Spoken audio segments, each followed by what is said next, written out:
Ladies and gentlemen, boys and girls, welcome to Hollywood After Dark. Today, of course, is the 2nd of May, 2021. And oh my God, Disney's being sued for copyright theft. Let's talk about that right now.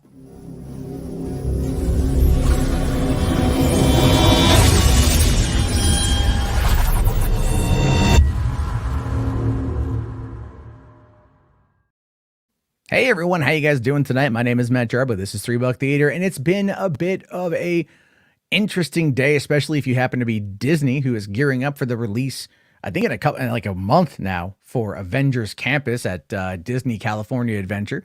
That's something I'd love to get my ass down to go see. But hey, a pandemic and I'm poor, so that's not going to happen. But they're finding themselves in a world of shit regarding some copyright lawsuits that, we're going to take a look at here in a minute. Let's quickly say hi to everyone who is here. We got Garrick, good old Garrick, asking the question, does Star Wars Resistance really deserve all the hate? Wasn't it just a kid show at the end of the day? I wasn't aware it got a lot of hate. Yeah, it was a kid show, but it was pretty good. It was pretty good. It actually gave Captain Phasma shit to do, and they did. They actually, Gwendolyn Christie voiced the character. And so it takes place right during the events of The Force Awakens, and I believe the second season takes place right before the events. No, it takes place about, a year, after the events of The Last Jedi. I don't know. I haven't finished it yet. I need to, but it's pretty good. Let's see. Anthony 911 here. Haven't seen Anthony in a while. It says, oh, well, I don't care if Disney gets sued, but does anyone really care? If Disney gets sued, does anyone really care? Who knows? Batman Superman here says karma for Disney. How Disney treated Quentin Tarantino. I'm assuming it's all about the Hateful Eight and the IMAX situation. Although Batman Superman has got a couple alt accounts here that, for some reason, kind of bad. So why? Why do you have those alt accounts and talk all that shit? Just use your actual account next time. Thank you.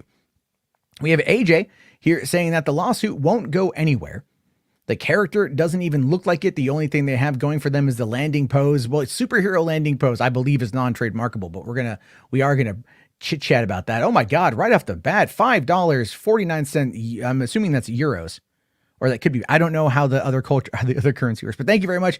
Andy Bucco says, it's a shame you haven't seen the Godfather trilogy. Here's a suggestion.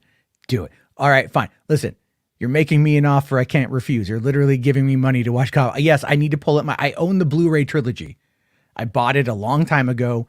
I need to find the bin that it's in, and I need to sit down and watch it. There's a lot that I need to watch. I still haven't watched Mortal Kombat. I meant to watch the Mitchells versus the Machines. Didn't have time today. I was going to do it. Didn't happen. I did, and this is true, because of my daughter, I did finish season 4 of Boss Baby Back in Business, because DreamWorks did a 4-season animated show on Netflix, and we got to the end of it today, and it was actually pretty decent, by the way, but it was sad. The ending was sad because he retires, and he's no longer Boss Baby, and he gives up being sentient of what he is, and he just becomes a kid. Granted, it's all about growing up anyway. I get that, but it was still kind of bittersweet at the end of that, But there's a sequel that comes out I think this year or next year, that they've done. I don't know how it's going to tie into it, but you know what? It's probably not canon anyway. Anyway, Yvonne here, or even says, "Que onda, señor Jarbo?" I don't know what that means. I don't speak Spanish. Joshua Rose says, hello. Thank you, Joshua. Garrick here says, I recall the fandom menace not responding well to Star Wars Resistance. There we go. There you go, man. You got, well, that's the thing is they hate everything Star Wars, Resistance isn't bad. You should definitely check it out. Shifty Gizm, how's it going? Says Phasma died in The Last Jedi, so before TFA. It was before TFA, and then also, I didn't watch the second season yet, so, it takes place, I think, it might take place after TLJ. So I don't know if Phasma's in season 2, but Phasma's in a lot of season 1.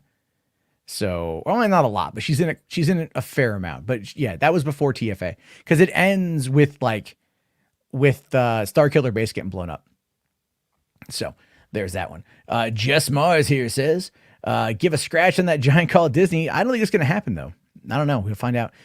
Music Man, what's going on? Says Disney will be fine. I don't think they even will dent Disney's wallet. I know. Carrick says here, I recall Phasma only looking cool and not doing anything. Well, that's the thing with Captain Phasma, is they built her up to be this they built her up to kind of be like Kylo Ren's sidekick, I would assume, you know, like a Han and Chewie sort of thing. She was meant to be this villain. She was meant to be something that, like, you know, you would fear and that you would revere and, you know, whatever. And then like JJ threw her in a trash compactor as a callback to A New Hope. It was a funny moment. And then she pops up again in The Last Jedi. And, you know, I mean, stories operate in the rule of threes, right? So the rule of threes is you have like, you know, you have Finn fight her twice, lose twice. The third time, he wins. They skipped the second time and he beat her in this one with no training, by the way. Finn's as much of a Gary Sue as people say Rey is a Mary Sue. Let's just be fair. But he's in the third one, he's force sensitive. They did nothing with it. They did nothing with Finn's character that was even remotely valuable. They had it. That's why I think The Force Awakens is a good movie. But what comes after it? It's middling in regards to its story. But yeah, Phasma got kind of boned. Let's see. Astro Josh says, this is the second time this year Disney gets sued. They just got it from the Predator writers as well. Well, the Predator writers, I think, like, they've already filed the paperwork that they're trying to get the rights back to. Disney will just settle out of court because apparently they actually want to at some point get into the Predator. Like I read a report. I don't know how true it is. I forget where I read it because I see so much that said that Disney wants one Alien and one Predator movie every single year. Now I know we're getting the Alien TV series from Noah Hawley, which is like nerd Viagra, to be fair. And I think Predator series would be dope as hell. I loved Predators from 2010. That was a good movie. They should do more with that.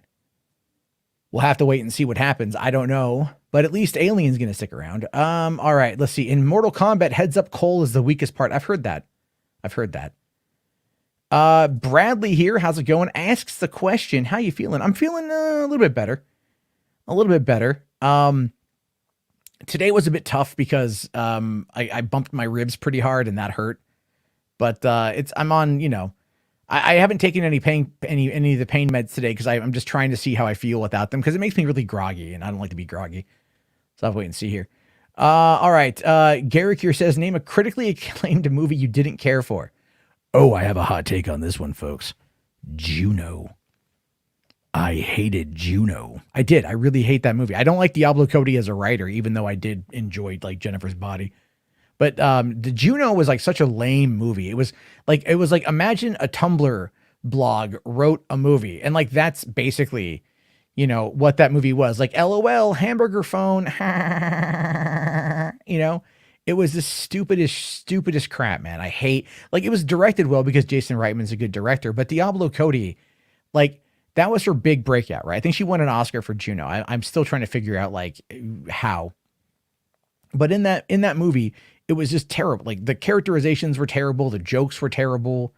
You know, like what they call it, like a meat sword, or pork sword or something, referring to an entire, you know, bit there where Juno is opining about Michael Cera and all the track runners having their junks bouncing around through their shorts. I mean, I understand the subversive nature of the joke and how it's meant to kind of, you know, subvert the trope of the men checking out the girls playing volleyball or cheerleading or whatever. But I didn't like any of the characterizations. I thought the movie was pretty terrible, with the exception of like Rainn Wilson in the very beginning of the film. Other than that, it was pretty bad. I did not like it at all. Okay, we got Andy here, another super chat. Thank you, man. Says, are you looking forward to Del Toro's Pinocchio? I think that movie will take us to a scary neighborhood. I mean, like, yeah, I want to see what he does with Pinocchio, but I think for me, what I want out of Del Toro is I want the, like, you know, At the Mountains of Madness, right? Like I want the Cthulhu stuff he was working on, you know, but then again, like Roberto Benigni, he's doing a Pinocchio movie. And I saw some screenshots from that, and that looks like absolutely effing terrifying. So I don't know what's going to be that one. When does Del Toro's Pinocchio come out? I don't even know anything about it, to be honest with you. I really have no idea. So we'll have to find out more. All right. Hall of Silence says, disliking Justice League with multiple accounts. Well, that's, you know, hey, what I just looked today, and they're at like 83,000 downvotes on that trailer, which is just like, again, like the stupidest thing. Garrick here says we need Del Toro Hellboy 3. Now, okay, And I agree with you, by the way, on that one. So Shiftygism says here, the report about Predator and Alien was BS from a BS site who put together a BS story recently that Sega is developing Isolation 2 despite it not having a developer. The gaming industry doesn't work that day. Well, yeah, it's true. I would love Alien Isolation 2. I loved Alien Isolation. You know, a couple years ago, they actually took it and they turned it into a 7-episode web series, right? Like someone went into the PC, like modded the PC version of it, and was able to make it like third person. And they recorded like a lot of the cutscenes. They cut out a lot of the stuff from the movie too, but they recorded a lot of the cutscenes. And I watched it and it was pretty terrible. Like it was just, there was like no atmosphere. There was like really no build up. It wasn't very good. And I'm a fan of machinima when it's done right. That wasn't very, you know, like I was like watching this going like, where's Monty when you need him? You know, I know he's dead, but that's still sad. Let me just kind of double check here. Let's see. Phasma is the Boba Fett of the new trilogy. Or sorry, the Boba Fett of the new trilogy. That's a good point, MCAD. Yeah, I agree with you. Let's see here. Phasma still did more than the Knights of Ren. What wasted potential? I know.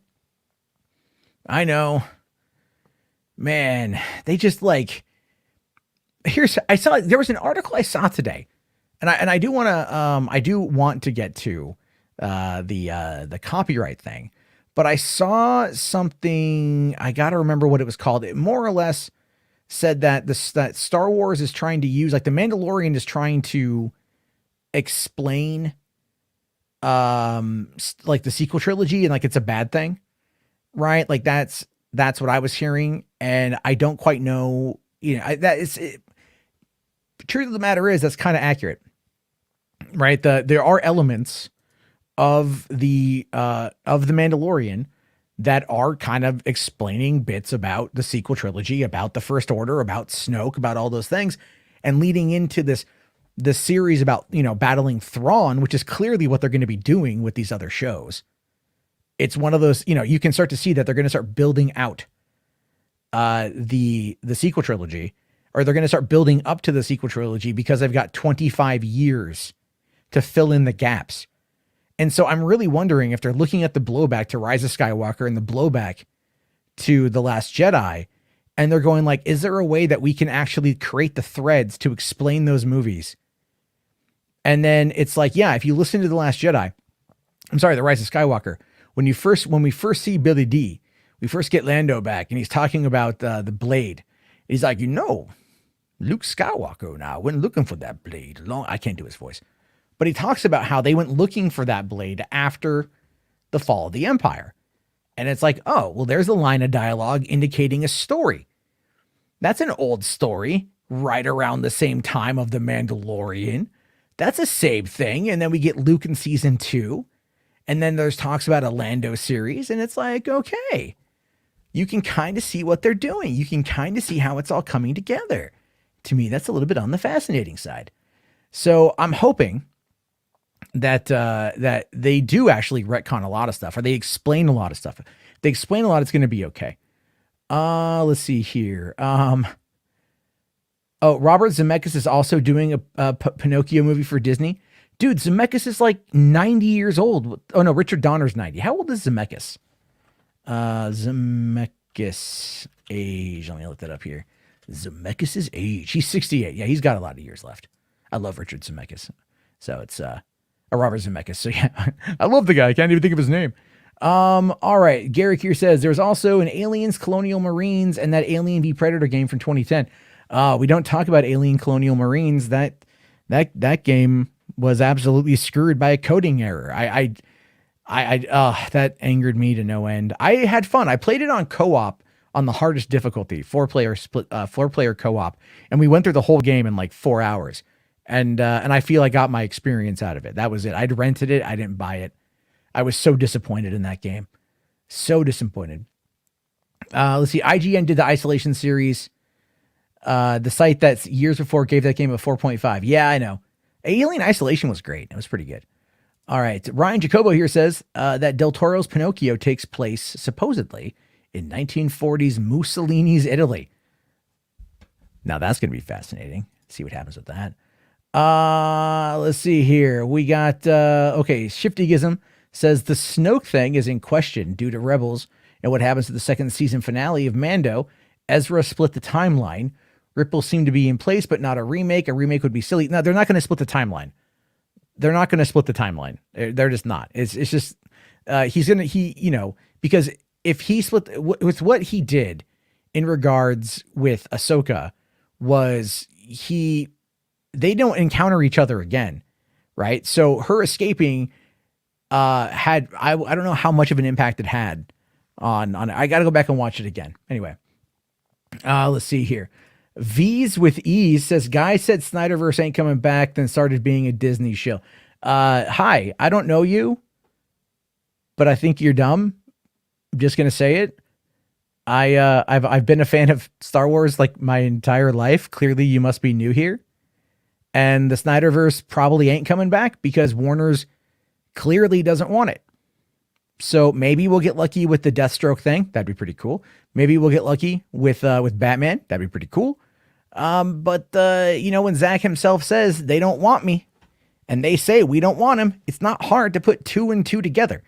What is it with these people and like not understanding like math? I don't get that personally, but it's pretty easy to read between the lines. It's not subtle. I'll tell you that. Anyway, Hairspray Guy 84 says they're bringing back Netflix into the MCU movie franchise. I've heard those reports. I've heard those reports and I want those things to happen, by the way. I really do. Because I really do love the Marvels. I love the Netflix shows. Yeah, even Iron Fist. I like Finn Jones. He got fucked over by Scott Buck. All right. And I love Mike Coulter and Kristen Ritter, especially Charlie Cox. And I hope they bring him back. I really do. But I don't know about that. I mean, Hulu and FX would be the best bet. Shifty Gizm says, Robert Downey Jr. wanted to play Geppetto for years. I don't know, man. After Dr. Doolittle, do you think he's going to want to play Geppetto? Probably not. Garrick here says, Richard Donner is making Lethal Weapon 5. I know. What the hell is going on? That's insane. DSP should play live action Shrek. Well, I mean, sure. Why not? All right.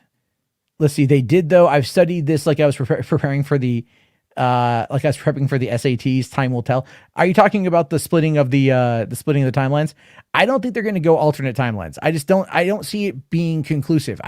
Look, multiple timelines have trouble working when you are in a linear storytelling path, right?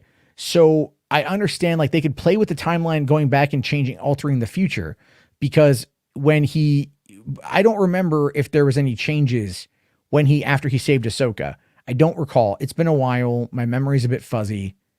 I'm going to start watching it again. But my take on it is this. It's the same thing with the multiverse for the DCEU. It becomes confusing. If you have people jumping forward and backwards on a linear level, it's easier to understand, right? The thing with, like, let's say Marvel with Endgame and how they kind of explained the multiple timelines was easy enough. And then it was also, you just have to go and like return the stones and fix those timelines. And that's it. They spent like 2 seconds on it. It was like a kindergarten style explanation of the multiverse. And then they went from there, and they didn't talk about it again. And that's what I mean. Like, they talked about it for a brief second. The audience went, oh, I gotcha. And then they never went back to it because it would just be too confusing for a lot of people. Let's see here. All right. Oh, Pinocchio. Okay, hold on. Pinocchio's based more on the book. Also, stop giving Scott Buck shows. That's very true. Warner Brothers wants the success of the MCU without putting in the time. They could have done it with Zack. I think Zack would have been able to be the one to kind of round it about. But yeah, too many cooks in the kitchen to kind of F them all up. All right. Ryan here says, I'd like to see a series revolving around Mace Windu after getting his hand chopped off, electrocuted, and falling off a building, assuming he survived. I believe they said that he didn't survive. But I know a lot of people out there are thinking that he did. A lot of people. And it's possible that he could be the one that did save Grogu, because somebody saved Grogu. We don't know who yet. We're going to eventually find out, obviously. And it's going to be someone big. So at that point, if they wanted to bring back Mace Windu, they could bring back Mace Windu. I personally think for one, okay, a couple things. One, Sam Jackson is like in his 70s. So he doesn't have, like, you know what I mean? Like, he's getting up there too. Kind of like Harrison Ford with Indiana Jones. So, like, how much of it you want to use, and then, you know, whatever. I don't know. I don't see it happening personally, but I'm not against it either, by the way. MCAT here says, Michael B. Jordan says he doesn't want to be the Black Superman. So who will it be? It will be Michael B. Jordan. Everyone loves the guy. Like, I mean, it could be, I could see Finn. Oh, I don't know if I could see John Boyega in the role. He'd be good as Jon Stewart. He'd be good in that kind of like Green Lantern role. But I don't know, man. I don't know. I don't know who could be, who would be good. Maybe John David Washington. Maybe he could pull it off, I think. All right. What about Robert Downey Jr. Sweet Tooth? I didn't see the trailer for that. I didn't see that. I need to though. Lord Slug here says, are Jarbo and DSP long lost brothers? They look very similar. Wow. No, we're not. He does live near me, and if he would unblock me on Twitter, I would happily invite him out to go get lunch sometime. So there's that. Pokemon Man says, apparently Demon Slayer overtook Mortal Kombat. Yeah, by like $200,000. It just goes to show you that weebs will leave their house during a pandemic if there is weeb shit to watch. There we go. Garrick asks, do you think other Batmen will appear in Flash? Kilmer, Clooney, Bale, Pattinson, etc. No. They might hint at they might hint at certain things. You might see flashes here and there. But you're not going to get Clooney to come back. Not at all. Clooney after bat nipples and the bat credit card, nah, he ain't coming back. Kilmer, apparently, like, maybe there'll be a flash of Kilmer, but he won't be talking because apparently he lost his voice. Bale, I don't see it. And Pattinson, maybe, because, you know, they are going to want to try to connect it to that universe somehow, I think. I don't know. I still think that Bale or Pattinson should be a prequel series to Affleck, is what I think. But, you know, hey, they don't want to listen to me. Let's see here. Astro Josh says, I'm more excited for Disney's live action Pinocchio because Tom Hanks is in it. Really? That's crazy. Thoughts on Casino and Goodfellas? I haven't seen Casino, but I have seen Goodfellas. All right. I've seen Goodfellas a couple times. I love Goodfellas. So you don't beat me to death. All right. And throw me in like the back of a freaking, back of a dumpster or nothing like that. You know, or shoot me as I'm going to become a made man. Don't do that. But no, I've seen Goodfellas. Goodfellas was awesome. Ray Liotta was the shit. Robert De Niro, Joe Pesci. It was awesome. I do need to see Casino. I was just too young when Casino came out. It's one of those things that's like, you know, it's like Pulp Fiction came out when I was 12. So Pulp Fiction is like a movie I shouldn't have watched at 12 years old. I didn't watch at 12 years old. I watched it 15 years old. And that was also because my parents were like, no, you cannot watch this movie. And I'm all like, fuck you. Yes, I can. You're not my dad. Anyway, Ronaldo here says, I think the DC multiverse is easier to understand for hardcore DC fans, but it's really hard for casual viewers. Yeah. And the hardcore DC fans are going to have to be the one to explain it to the casual viewer. The way Marvel's approached it is that they do things that are comic accurate, or at least comic adjacent. And the fans can explain it to the normies, but the normies don't feel like they're being left out in the cold. That's the bigger issue here. If the normies feel like they're being left out in the cold, that becomes the bigger problem. Music Man here says, what film performance do you think is very underrated? That would be Ben Stiller in The Secret Life of Walter Mitty. I feel he's very underrated in that role. Let's see. Hairspray says here, isn't Daredevil supposed to be in the new Spider-Man? Well, that's a rumor. You know, that's a rumor that I don't know the answer to. I've heard of it multiple times from people. I don't know where it's at. Astro Josh here says, I helped Demon Slayer box office and that was an amazing movie. I haven't seen any of the show, so I'm glad you saw it though, man. Was it weeby? Was it like a lot of weeby stuff? So anyway, Lord Slug here says, do you think Marvel should do more animated shows like Invincible and Young Justice? Yes. Yeah, but the thing is, like, they all their animated shit is all done for, like, you know, Disney Plus or Disney Kids or XD or whatever the hell it's called. You know, they're not like, they would never do anything like Invincible. My God, they'd never do anything like Invincible, because Invincible, like, is such an amazing good show. I would love it if they did. If they took some of the more like darker elements of it and they just allowed it to be explored for those audiences, but they're corporate, dude. Like you're going to get content and it's going to be good, but they're just never going to go like all the way with it. But maybe we'll get lucky in 20th century studios. We'll actually pull it off. I don't know. Shrek is daddy, $2. Thank you. Says, hi, Poppy Jarbo. Hi, how are you? Music Man here says, you haven't seen Casino? Question mark. What other films have you not seen? Well, let me think here. I haven't seen Tenet. I didn't see Dunkirk, actually. I just didn't really, I want to see Nolan tackle World War II, but I don't want to see Nolan tackle it with a bunch of guys on a beach. Which I know it's more than that. I just haven't got around to it. Plus, I think the ending of Interstellar kind of like turned me off to Nolan for a while. I think the ending of that movie is god awful. Like, I should say the third act structure is god awful. Oh man, what else haven't I seen? Jesus, a lot, a lot. And the whole thing with Podio commentary is I want to like use it to watch movies, right? That's kind of my secret thing to it. But lately I got to finish the Jaws episode. I know Ryan is like getting ready to ask that question. It's still halfway written. I need to finish it up, but there's a lot that I haven't seen that I need to work on that. And that's why maybe some Twitch watch parties or something. So we can go. All right. Checkmark asks about Finn Whitrock as Guy Gardner. I talked about that last night. I don't know much about him as an actor, so I can't say, but you know what? I mean, at least things are kind of moving on that. Garrick here says Marvel's animated shows as of late have been very forgettable. Yeah, pretty much.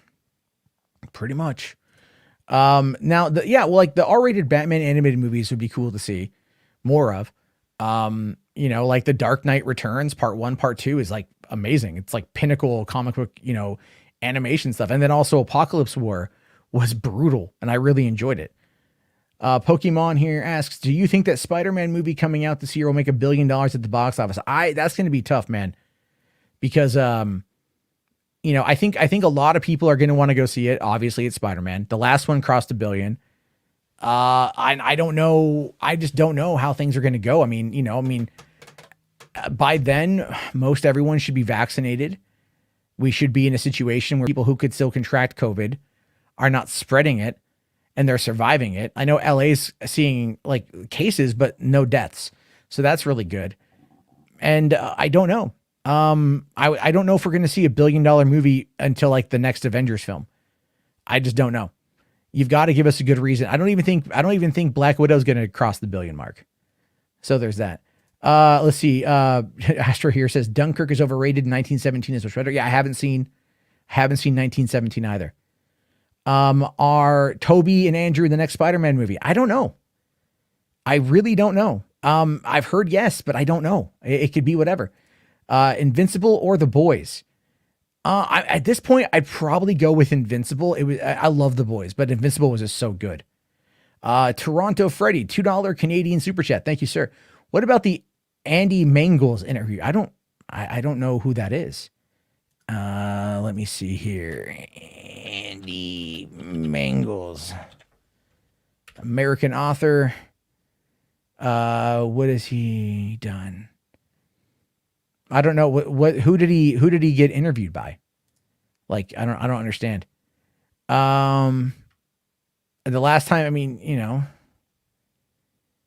I don't know. I have no idea, man. You gotta let me know what that is. Anyway, okay, so Ryan here says that Demon Slayer takes place in feudal Japan, where demons run rampant. The main character's family gets slaughtered by a demon, and his younger sister gets turned into one. Oh, okay. All right, here, real quick. Anyone want to come on in? Because I just got hit with having to go to the bathroom, and I'm gonna drop the link here real quick because I got to take a minute. I'll be honest with you guys. I might go break another plunger, but if you guys want to jump in, I could use 2 people real quick, have a conversation. It's for like 5 minutes and stuff. All right. Do I ever put places like Podio commentary on Spotify? Astro, it is on Spotify. It is on Spotify. Yes, you can find it there. I need to reach out to that producer and set up a time for the Ash versus or Freddy versus Jason versus Ash conversation with him. I need to get that thing going here. So, yeah, Music Man, I know. I get it, dude. I had coffee and like it just kicked my ass. Let me see. Do I have, you know what I might have to do? I hate to do this, but I might have to do this. All right. I don't know. Hi, who are you? I don't know. I don't know you. My name's Nick. You Okay. usually you usually see me on Point Extra Lounge. Oh, okay. Well, hey, listen, I'm going to put you and Pokemon here in charge for a second Cool. because I literally have to go to the bathroom. So this is going to be a grand, terrible experiment. But, yeah. So Pokemon, are you there? Yeah, I'm here. Can you hear me? Okay, cool. Yeah, I can hear you guys. Here's the topic to discuss. Which video game would you like to see adapted into a feature film? Oh, dang. I'll be back in 5. That's a tough one. Hang on. There is like, I'm pretty sure there is one. Jeez. Well, I would say Cyberpunk it was actually a good game, but That's a hard one to pick. hang on. It'll come to me. Man, that is hard. Trying to think. Ooh, Grand Theft Auto 5. I like that. I would like. Yeah, I yeah. wouldn't mind seeing that. Yeah, just what about you? Me, I would have to say, think of all the games I play. It's kind of hard. I could say Halo, but yeah, Halo, yeah, it put me on the spot. So first thing I can come to would be Halo. some people that try to say Red Dead Redemption, that would probably be a good idea. Zelda could be one. Oh yeah, that's definitely Mega Man, God of War. Awesome choices, man. I really could see the God of War one becoming a live action movie. Oh yeah, I can see it too. Um, If they do it right. Super Mario Brothers, yeah. No. Well, actually, they're doing an animated version. That might be good. And plus, apparently, the creator of Mario is going to be involved with it, so that might be good. True. Oh, how? I used to watch the Super Mario Brothers Super Show. Ooh, another one. Final Fantasy 7. I would have to say 10 instead. It's the one I grew up with, so. But Final Fantasy 7. Yeah, Final Fantasy 7. Final Fantasy Final Fantasy 7 I can see as a live action.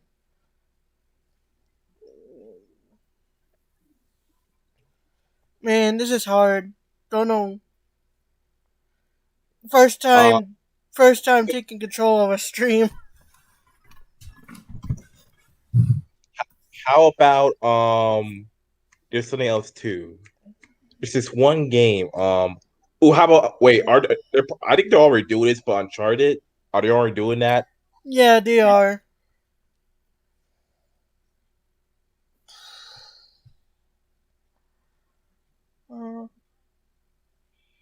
Man, this is hard. How about there was this one game? How about Call of Duty Black Ops 2? Oh yeah, I can really see that happening. Because Call of Duty is a really good franchise. And if they do the movie right, it could make a lot of money. Oh yeah. Try to think what else. I believe they're doing this already. How about Metal Gear Solid? Although I think they're already making a move with that. Mm.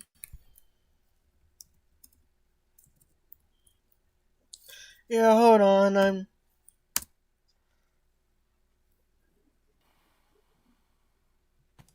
Okay, I'm back. Man, you Thank kind of God. yeah, man. Like it was kind of hard to think It's all of right. I put you like. guys on the spot. I appreciate it. Yeah. I it's like everyone's been in this situation. I had a coffee and I'm like, oh no, I'm fine, I'm fine. And then it's like, oh no, and I'm like, I don't have anything queued up to like play for a bathroom break. Anyway, I appreciate it. So let's get to know you guys a little bit because I haven't ever talked to you guys before. So Nick, you said you come over from you said that you come over from Poindexter Lounge, right? Yep. Cool. And then Pokemon Man, what about you? Well, my real name is Edmund. I guess I'm a aspiring game designer at UCF, University of Central Florida. Cool. Yep, hope it's got 4 classes left, and then hopefully like get my degree, then maybe go into a company like EA or something like that.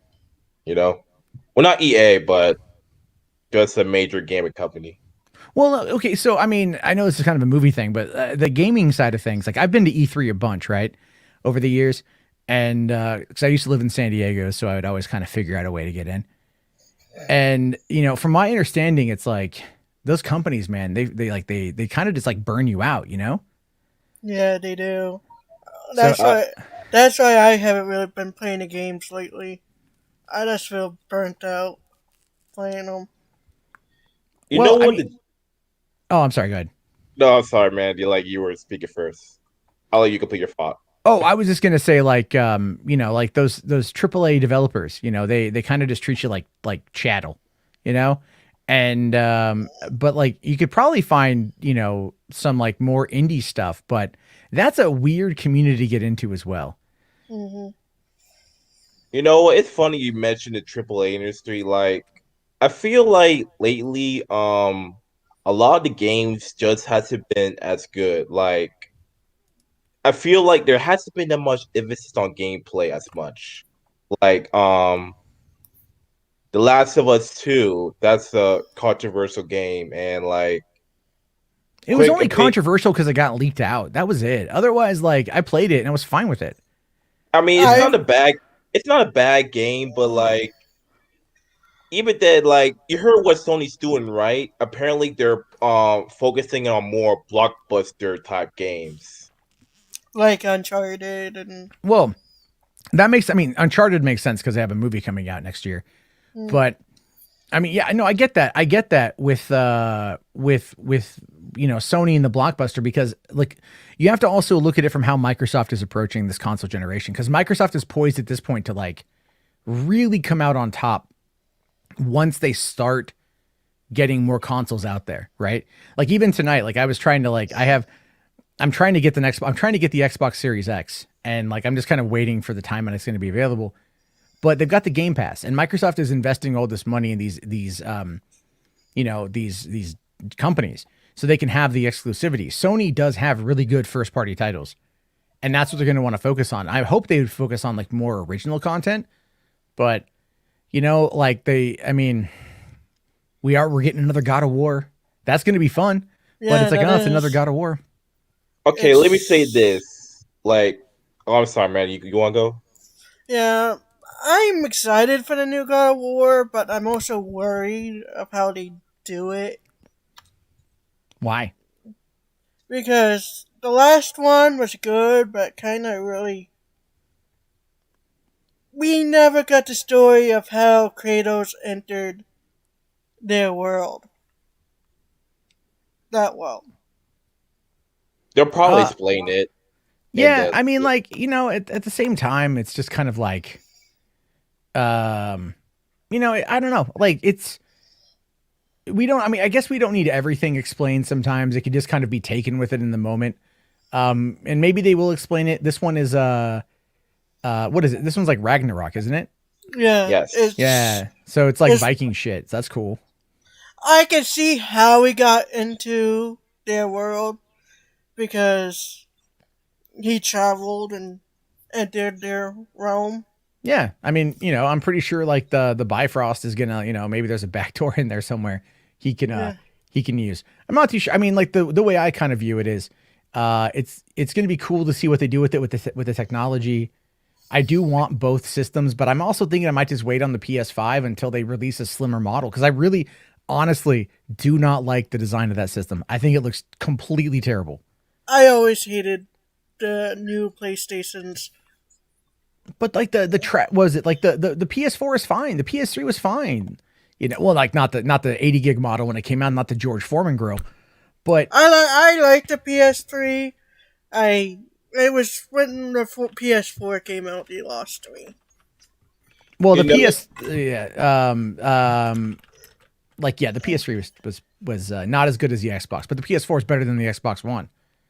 You know, and so it's like, and that was all about how they handled the exclusives and how they handled secondhand games and how they approached the consumer because Microsoft came across after the 360 era like their shit don't stink, and Yeah. they did all like Don Matrick. Oh my God, he's so screwed. He's so screwed. Microsoft, you know what I mean? Like, or he so screwed them over on E3 2013. So And that's what true. I was all prepped to pre-order the Xbox One. And then like, I liked Sony's presentation. I liked Microsoft's present. I felt Microsoft's presentation was like when they first did that reveal in May of 2013, I was like, it's like, it's like you're showing me features that I don't really care about. Like, I don't want to turn my Xbox One into a cable box. Like, But why I would I get- care about that? I can say one thing PlayStation has over Xbox is you don't have to pay to play online with others. okay. No, you have to pay. Yeah, man, you gotta pay. There's $60 a year, just like Xbox. I pay 120 Yep. bucks a year. Well, when I originally was playing, like, if you want like play online with others, you really didn't have to pay. Well, on the PS2 You you gotta didn't pay. have to. Yeah, the I didn't PS2 have- had free, but the PSN on the PS3 cost money per year. And You- but You the know, Xbox has always cost money. Yeah, that's. I've always when I played on PlayStation, I never had to pay to play with others. Did someone And- else pay for you? No, Oh, That's that's when- weird. like you had the PSN, but you were also allowed to play with others. Okay. You know Uh, what? I just think Sony's just like they were in a real good position the last generation. I feel like they're kind of making a lot of decisions that I don't like. Like they're neglecting Japan a little bit. I don't like that. I also don't like how they're making games $70 now. I don't think that's justified at all. Yeah, that's kind of steep. I At don't. least- Yeah, I don't want to pay that. No. Like I If I thought had to- Returnal's like $70, and it's just like no. I would Nah. know. I'll And wait for it here's to the drop in thing. price. They're saying it's because of development costs, but that's not true at all. The only reason why they're increasing the price is because people will accept whatever they say. That's the only reason why. Yeah, and They're if you doing it wait because- like 2 weeks, you'll get them for like way cheaper. Because that was the thing with buying on the PS4. It's like just wait like a month, and like they'll drop by like 30%. So it's one of those things where it's like that's where the consumers are gonna have to fight back. But hold on, I just want to make sure I get this. Andy here with another super chat says, "I'm waiting for the news that Ben will leave the Flash movie. Was he ever officially confirmed?" There was a report that came out right before, like the day before DC Fandom last year, that said that Ben Affleck was going to be in it, and then some other reports here and there. I don't know if they've 100% confirmed that he's going to be in it, but I know, like, I mean, Keaton at this point we know is in it. Like Keaton we know is in this movie. So I don't know about Ben. I don't remember if Ben has confirmed it at all. Let me take a look here. Flash 2022 wiki. Maybe the wiki's got some information on me. Let's see. Alongside Ben Affleck. It does say according to Wikipedia, Ben Affleck will return as the Flash, coming in from Vanity Fair. So that is the article there. But I mean, that's what. So Vanity Fair is definitely, they're not a small outlet. So I think it's going to be. I think it's going to be confirmed. Yeah, I can't say I'm excited for the Flash movie, but I will watch it to see how they do it. I'm not excited for it either. But we'll have to wait and see. But real quick though, I'm gonna let you guys go because I've got a couple more people to get in. And Gotcha. Thanks for having us. Well, yeah. Thank you guys. First off, give these guys a round of applause for covering for me while I had to go use the restroom. I appreciate that. Thank you guys very much. One question. Yeah, go ahead. What do you think of a God of War movie trilogy? I'd be down for that, dude. Are you like seeing Kratos like mess a whole bunch of dudes up and then like have unprotected sex with like every maiden in the land? Because like that's half that game is like playing a sex mini game, Yeah, that makes you wonder how many kids does he have? Probably more than the one that we saw. He's probably got a son out there that's just like him, and it's just like he's just like, oh, I'm stuck with this guy, But I liked the kid. I like the kid in God of War. I like their dynamic because it kind of forced Kratos to kind of slow down, and be nurturing at a time when he needed to be. And I thought that was really good. I really enjoy. I liked how they did it. It showed that he was still Kratos, but he needed to realize his son needed him. Yeah, and that was good. I think we need more positive stories about sons and their fathers. Like, he didn't want to tell his son that he was the Greek God of War. But when he went to Helheim, he realized he had to. Yeah. And I think the God of War series has always kind of painted itself as as something that would be good to adapt, and I think now with like PlayStation Studios, they might, but I would probably say that if The Last of Us is successful, they might invest into doing something that would be like a God of War TV series. I can see that happening. Where they would be able to really expand upon it and do a bunch of stuff there. Yeah, I wouldn't mind having that. It shows us more of Kratos' story. I wouldn't mind seeing a TV series of how he got to the Viking lands. Yeah. Yeah, no, I think give us more of that is always great. I like good game stories, and that's one of the things where it's like there's a big controversy over people who want to play on easy mode, or some games are going to offer up like kind of like the cinematic experience where you can like just watch the story unfold in the game and like get the story without playing it. And there's like I'm fine with all of that because like that's not how I would experience it. But like if you want to experience it by just watching like all the cutscenes, like that's fine too. Sometimes there's games I haven't finished that I've had to go back and just watch those cutscenes to figure out like what happened at the end. When that comes to God of War for me, I go on easy, then I rank up the level, depending, because, get the real experience. Yeah. Playing God of War. On Ghost of Tsushima, I actually played it on the hardest difficulty because I felt that normal was too easy. And so I cranked it all the way up to the hardest difficulty and I still felt that was too easy. And except for one boss, it was like one of the 7 samurai you have to kill. It was like the boss of those samurai. I actually had to lower the difficulty down to normal in order to beat that guy because I tried for like 3 hours and I couldn't do it. And then I beat the final boss of Ghost of Tsushima on the hardest difficulty one try. It was super easy by the end. You're kind of OP by then. But anyway, guys, if you got anything final to say, Pokemon? Oh yeah. One thing help us in this debate we were having. Final Fantasy 7 or Final Fantasy 10 as a live action movie? Final Fantasy, come on, it's Final Fantasy 7, man. Yeah, all the way. Like, I mean, the story of 10, I don't know the story. I never played it, but like I know people who like it a lot. And then like it continued with X2. I don't want to go into the Final Fantasy stories are long, but 7 is the most iconic one. That's the one people want to see. With Cloud. Yeah. You know, but then they did Advent Children, and all I remember out of that one is my friend and I kept jokingly saying Denzel. I really didn't like it. I rather played the game than we watched that. Okay. Well, all right, guys. Well, thank you very much for cruising by. I do appreciate that. Jarbo? Yeah. You ever do that again? I'll break your plunger for you. That's fine. That's fine. And my plunger is plastic now. It won't break. Not as easily, at least. All right.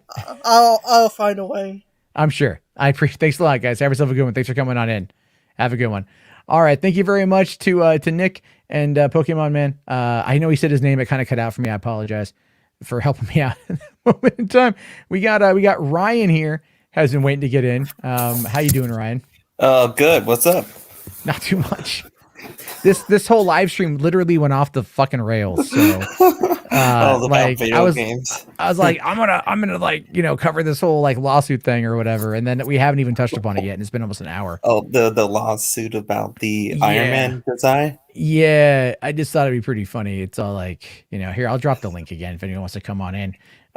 You know, we'll keep it going for like another little bit. Jeez. I was like, oh man, that's so embarrassing. But you know what? This is what happens when you do it live, right? To quote Bill O'Reilly, fuck it, we'll do it live. And it's like, yeah, there we go. And I could have, like, if I was on my phone, if I was in bed on my phone, I could have taken my phone with me. And, you know, that would have been like really an intimate experience. Like, do you guys like Hollywood After Dark? Come on and listen to me take a crap. This is some weird new fetish shit. So anyway, man, thank you for waiting. So what's on your mind tonight? Just one. I've been hearing about the news about the guy Lone Car being John Stewart for the Green Lantern TV show. That's what I've been hearing. Okay. So here's what you got to understand, man. Is like here, this is the this is like the stark reality of the situation. Mm-hmm. Wayne T. Carr is an unknown actor, right? If you look up his IMDb, there's not much there. No, there's really not. He hasn't even have a movie yet. Yeah, right. So he clearly knows Zack from somewhere, and he knows Zack, and he's done a couple of things. He's only shit. Seriously, I'll bring it up. I'll take a screenshot here. This is literally this guy's entire acting history. And so, you know, it's not, and I'm not trying to knock on the guy or nothing like that, dude, but my IMDb is way worse than his. He's at least been paid to work. Mine is just full of shit, but he's done 5 credits.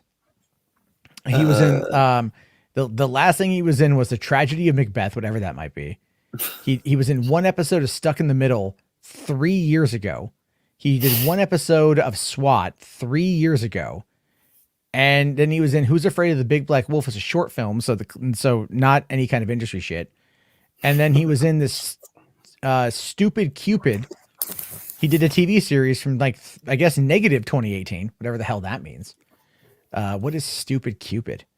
Let's see here. According to IMDb, Stupid Cupid is Alex and her 3 buddies working for a dating app called Stupid Cupid, band together in a social experiment exploring their hilariously horrible dates in hopes of understanding the meaning of modern love and maybe even finding it for themselves. And that is what Stupid Cupid is. And again, it's got literally no one, no one who, yeah. No, it's all short film. It's all, these aren't, look, I'm not trying to knock the guy. Okay. Yeah. I'm just saying it's, okay. There's actually a website for it. Oh my God. Hold on. Let's bring up the website here. We'll bring up the website here and everything else. All right. Stupid Cupid. This is the website. You can tell this is definitely not a studio production. Right. This is it's a dating app. All right. Let's see here. Okay, so a dating app web series. It's a web series. Oh my god! I lived. Look, when I moved to LA in 2010, web series all the rage. Right? Everyone wanted, like, it was web series, irreverent, edgy comedy, everything you could think of. That's what they were trying to do back then. Everyone was a social media manager. This is a true story, by the way. I was at my friend's house for a party, and I'm having a conversation with him, his girlfriend, and this other girl. And we're talking about Facebook, right? And the girl's like, "Oh yeah, I'm a Facebook manager for my business, or for the company I work for. I get paid $10 an hour to post on Facebook because that's what people were making back in LA in 2010. I was an assistant manager of a theater making $9 an hour. You can't live in LA for $9 an hour. You know? No. So thankfully I had roommates, and so did she. But here's the thing: her father is someone of merit. Her father was someone really, really, really big. And I was really surprised to find out that the daughter of the singer, actor, sensation Meatloaf, Meatloaf's daughter, was working at a company, and she was basically just their social media person making $10 an hour. And she was telling me this, and she kind of laughed about it. And she goes, I've met the Queen of England. Right. And I'm like, yeah, I mean, sure, I believe you. She's like, yeah, I've met the Queen of England, and I make $10 an hour doing Facebook social media for this company and whatnot. And then I even met, like, at my same friend, another party, Jesse Ventura's kid. Oh yeah, it's Jesse Ventura. Yeah. I don't know about this, Gorilla. Yeah, well, no, and it was one of the sons who, like, it was his son who was on that conspiracy theory show with him. Right. So I'm just like, and I was like, do you believe this shit? And he's like, oh yeah. He was really weird. But I mean, it's like, you get, again, this is what happens in LA and this kind of stuff. All right. So Stupid Cupid, what does the about us here say? There's Wayne T. Carr. All right. And so the story is Alex's buddies, Stevie, Reed, and Harper have joined forces to make the dating app to save modern love. Angel investor Lauren is on his way to save the day. These could be the worst people ever chosen for this task. Will these five fall flat on their face or take off soaring on Silicon Alley? What the hell? Silicon Alley. The hell was that shit? Is Harper, was this Alexandria Ocasio-Cortez before she became a politician? Because this girl looks just like Alexandria Ocasio-Cortez like this. I mean, like, this is, yeah. So, like, I'm trying to see if I recognize anyone in here. Yeah, this is all, like, not a lot of, wow. It's kind of like, okay, this is old. This is a couple years old. This is all just people who are looking to make something. And like even the formatting here of this is pretty terrible. But now how many episodes do they have here? Teaser, trailer, episode 1. Okay. Episode 2. I think they've done like 8 episodes is what they're basically saying. So I guess the whole series is done. And hey, listen, that's awesome that they've been able to do they've done 7 episodes. And okay, cool. So this is something to watch at some point in time, but they do this because they're trying to get picked up to get this somewhere, back in the day. It never happened. So when I talk about, when you bring up the concept of Wayne T. Carr and being Green Lantern, why he was chosen to just be the part, right? Yeah. And Zack wanted to do that he wanted to bring in this character, obviously. He couldn't get a named actor to do it because there's contract disputes on that one. There's contract issues. And yeah. And he knew that it wasn't going to end up being anything crazy, So now Christian here says, you got to love how Zack gives people a chance. Yes, I completely agree. And I'm not knocking in any way, shape, or form. That is for an actor of that, I don't want to say caliber, but like where he's at in his career, the last thing, he hasn't he's not doing a lot in LA, and the last year kind of shut everything down. Getting brought on to play this role was probably like a once in a lifetime experience. And by all means, kudos to him for getting it. Yeah. But, they're not going to do a Wayne T. Who the fuck is saying that? That's my question now. I don't know. Is it Cultured Nerd? Because it sounds like a Cultured Nerd sort of thing. I'm going to check their website. Yeah. I'm gonna check the Cultured Nerd because, you know, if that is their website here, I would not be surprised if they're saying this. I would not be surprised if they've said this. Let's see, exclusives. Oh wow, they have all their comments disabled on their website. Oh jeez. Maybe because they're afraid to get death threats. No, they're not going to get death threats, but they get they end up getting called out pretty often. Oh yeah. And that just has to do with the fact that that Taylor is and from what I've seen, what I've been told, he's kind of a liar. So so there's that. But anyway, real quick here, $5 from the Rational Skeptic says, why didn't Strange use the time stone to reverse Tony's damages? Because 14 million possible outcomes, and that was the one where they won. And he probably was like, fuck it. Like, that's the one you got, maybe because the 14 million, and that's what happened. He had to die at the end of that. And that's, there needed to be an emotional conclusion to the movie. Yeah, that was the best part of the movie. That's like my top 3 favorite movies of all time. So when it comes to Wayne T. Carr, Ryan Jacobo here says, I believe Ray Fisher recommended him to Zack. He's the theater actor and teacher. So, okay, there we go. That makes sense. Yeah, Ray. Yeah, Ray's okay. There you go. Theater people, but he doesn't have like the credits to like, to come out and really kind of like nail this thing down. But hey, that's good on them. I think what they're again, Zack, like he shot stuff without being told, without telling them he was going to shoot. Yeah, I read about that. Well, I think they knew though, because he'd posted on Vero about shooting the Nightmare stuff, so like he shot the Nightmare stuff, and we knew that was some stuff like 4 minutes were going to be shot. He was talking about it. So they clearly knew, but I do think that they didn't want to fuck around with Green Lantern because they got the Green Lantern show. And I think, and like I said last night, Zach showing off those, what's it called? Zach showing off all of those, those images from yesterday. Yeah. The day after, Finn whatever his name is, Whitlock, got cast as Guy Gardner. Yeah. I heard about that. That's another way of Zach just kind of like further distancing himself from the studio. And that's just the reality of it, So that's pretty cool. Yeah. But anyway, so okay, sorry, going back to what you wanted to talk about. That's kind of crazy what this studio doing that stuff. Well, you got to understand, there's like, the thing is, there's so many moving parts, right? Flint Lockwood. Yeah. I was talking about fucking Cloudy with a Chance of Meatballs today. So yeah, Flint Lockwood. I love that. I love those movies, by the way. I think they're fantastic. All right, so maybe you can chime in on this one as well. Rational Skeptic, another $5. Thank you, sir. Ooh. Says opinion on Warner Brothers, saying Ray Fisher is doing all this to help Zack regain control of the DCEU. Wait. First off, where did you hear that? I have not heard that. I would like to know where. I didn't know about that one. Like, for one, Warner's would not come out and just go like, what? If you got a link on that one, I'm not saying it's not true. I'm just saying I haven't heard it. Because that's a big deal.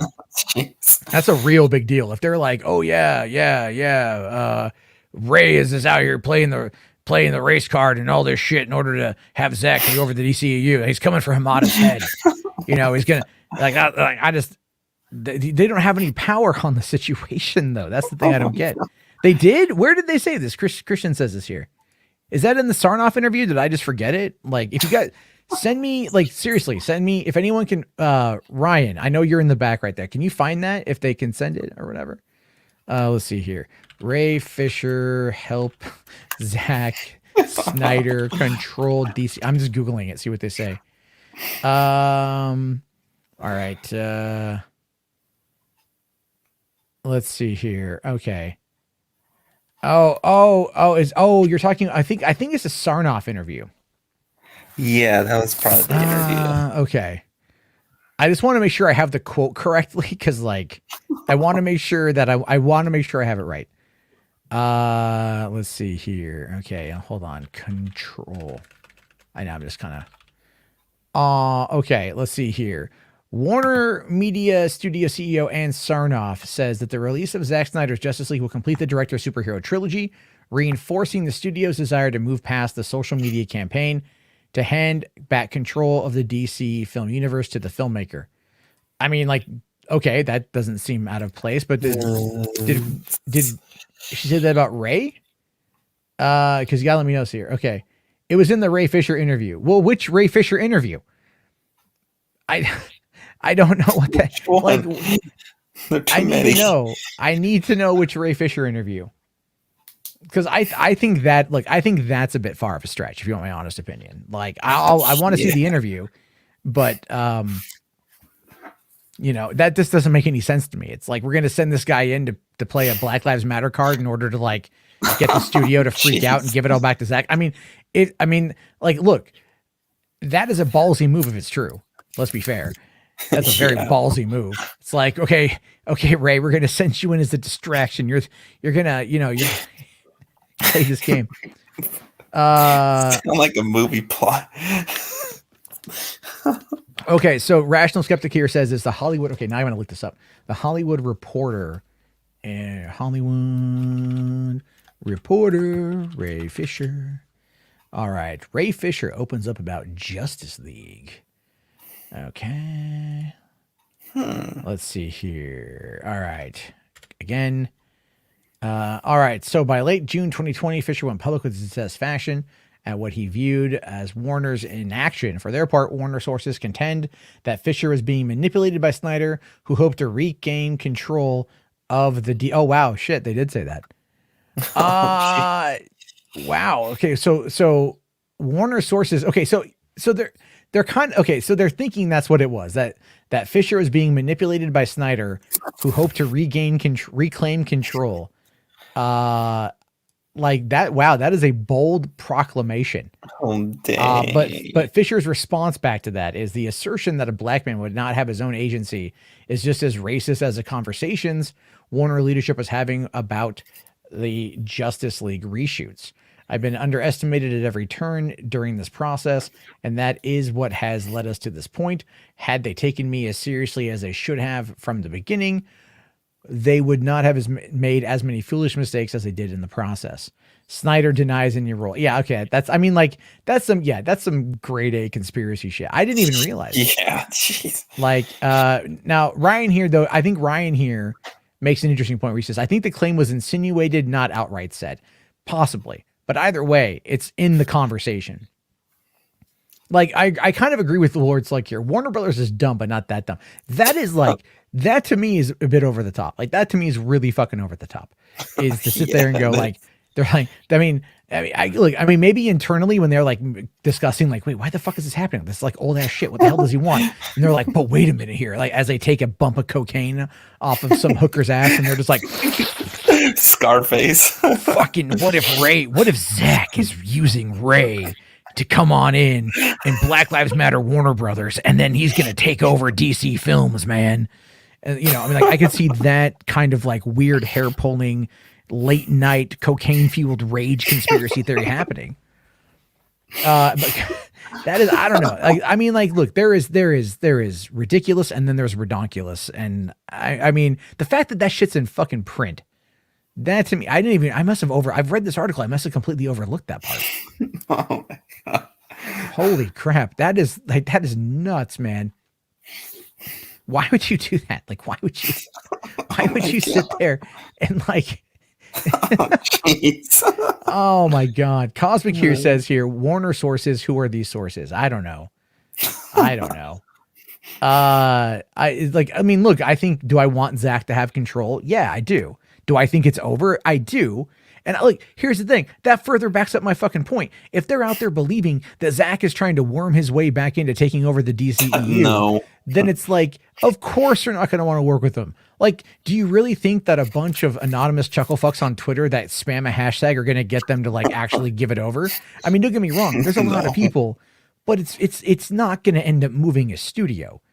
You know, like that is, unless somehow Jason Keelar, because it would only be with Keelar, decrees, proclaims up high from his ivory tower that Zack is now the steward of the DCEU, and he will set up his own office on Warner's lot, and he will oversee all productions, both foreign and domestic, of DC Comics.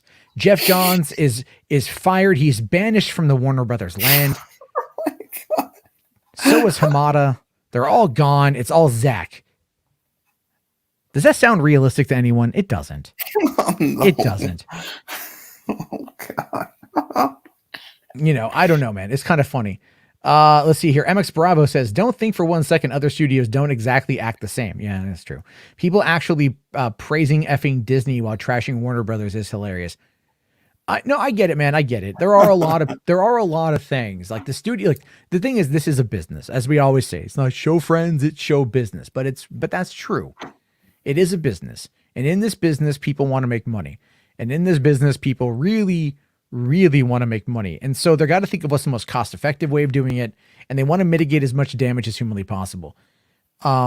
This whole situation has been a clusterfuck for a long time. Yeah. And the thing is, like, they probably thought, hey, let's give Zack $70 million because, you know, we have it in our couch apparently, and let's get him, like, he can finish this movie, and then that will be it.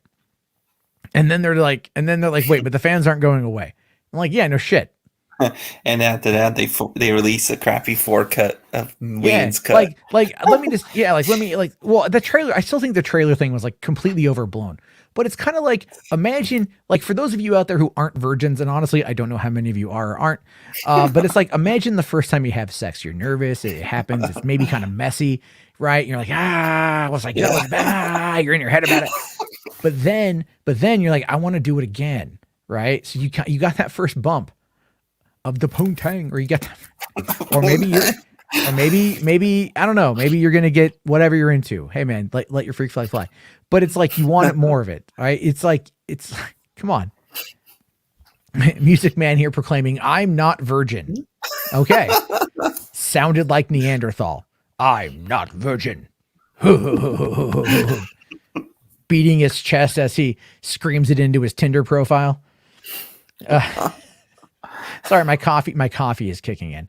All right, so Cosmic Yogi here does say Snyder has moved on. It's time people do too. I do agree.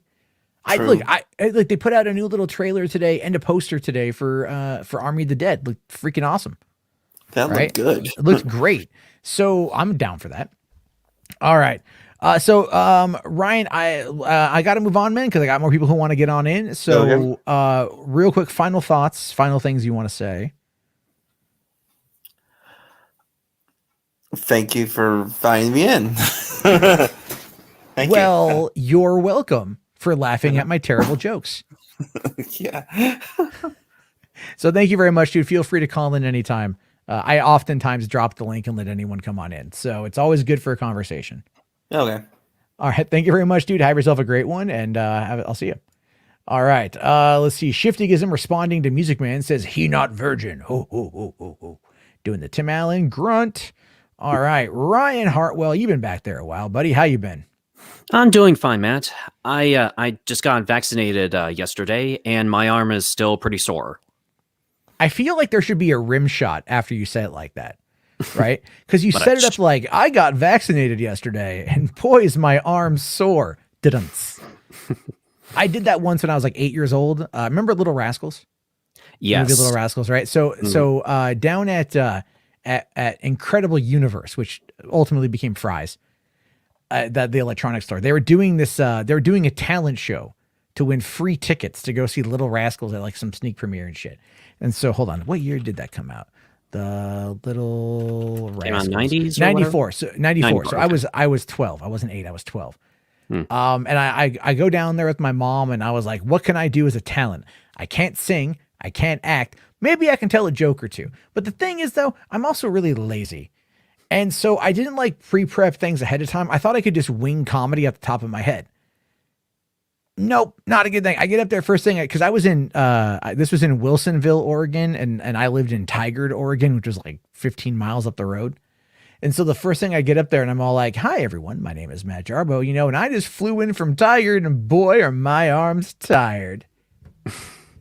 And I did this on a stage in front of people. I am not kidding. I got some like sympathy laughs from some parents that were just glad that I wasn't their child. I got some of that. But they still gave me tickets to go see Little Rascals because they thought that I embarrassed myself enough. And there we go on that one. And that is a true story. Actually, it's actually really embarrassing to think about. But thank you, Ryan, for bringing in my old. No, I'm kidding. So yeah, what's on your mind? Yeah, I guess I wanted to expand on the, what video games would make, great movies or whatever. There is one that comes to mind. I don't know if this game is still relevant or not. Dead Space. Yeah, Dead Space. That has a couple animated things, I believe. Yeah, one was a prequel called Dead Space Downfall, and I think there was a CG version, which, yeah. You say that, and I immediately think to that Hitler movie Downfall and like the memes from that. Just a necromorphs attacking Hitler. Yeah, it's just like anyone who's not a necromorph, get out of the room. Yeah, that guy died. Bruno Ganz, man, he was a good actor. Yeah. He was a good actor. Mm-hmm. Anyway, no, I think Dead Space is kind of rife. It's ripe for the adaptationing. I agree. Because I mean, I've never played it personally, but I've seen some gameplay stuff, and it's very atmospheric, and it's very, it kind of has very like I don't know why. I kind of go back to like Event Horizon feel, like if Paul W.S. Anderson was going to tackle another franchise, he would actually be really good for Dead Space, I think. And so I would like to, and those have a lot of dedicated fans who want to see that because they've done 3 games, I believe. Yes, yeah, they have. Okay. All right. So Taylor is asked to come in on this conversation as well. So what are you timing? What are you doing? What are you drinking? Screwball. Oh wow. Yeah, good thing you're not driving tonight. Right? Good thing I'm not doing Uber tonight. Yeah. Got myself some peanut butter flavored whiskey here. Peanut butter flavored whiskey, huh? Apparently was created in Ocean Beach. Oh, well then. The next time I go to San Diego, I'll have to head up OB and go and check that out. Oh, you can't get this shit anywhere now. I got this at Costco. Oh, well, I just have to get back to San Diego, which again, I don't know when that's going to happen. My stepdad sold his house in Lakeside. Bevmo. My stepdad moved. Oh no, I'm just naming places that you can get it. Well, yeah, but like, I got nowhere to stay. We don't have Bevmo up here. Do you have Vaughn's up there? No. Vaughn's is a Southern California thing. Vaughn's, I think, is owned by Albertsons. I did not know that. Yes, it is owned by Albertsons. Which means now it's owned by Safeway. So, because we have Safeways up here. So there's that. Anyway, yes. So Dead Space, Shiftyism does say here 4 games if you count the on-rail shooter that was released on the Wii.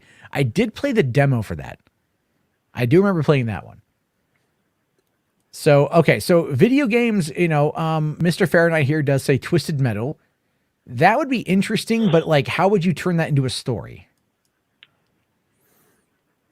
It's kind of like, because I mean, I know like because the drivers kind of have some personalities, but you never really get a lot of their personality in the games. But then again, they did a Double Dragon movie. That actually just gave me another idea that I hadn't even thought of. Road Rash. No, they don't. Yes, they needed it. Yeah. They need to do more of those games. They need to do more of those games. And the movie more of the games too, but make them Road Rash movie. Did you ever play Road Rash, Ryan? No, I haven't. Road Rash, okay, like here, Yvonne here says, like Death Race. Yeah, Road Rash like Death Race would be pretty cool. That'd be pretty, because it's a motorcycle racing game where you get weapons and you get to like fight other drivers. So like you can pick up a pool cue and you can like beat another rider with it. And then you can also do a special move where you jam it in their spokes. Okay. And then they go flying. Yeah, you can also like taser them as you're going around a corner. So you're hitting that corner going like 150 miles an hour and you just like get up on someone and you go and you hit them with the taser. And then there we go. And then they fly off the side of the cliff, and you're like, eat shit, loser. But then they respawn. But yeah, Road Rash is great. I think that could be a fun one. That could be a whole like, Fast and Furious style series, I think.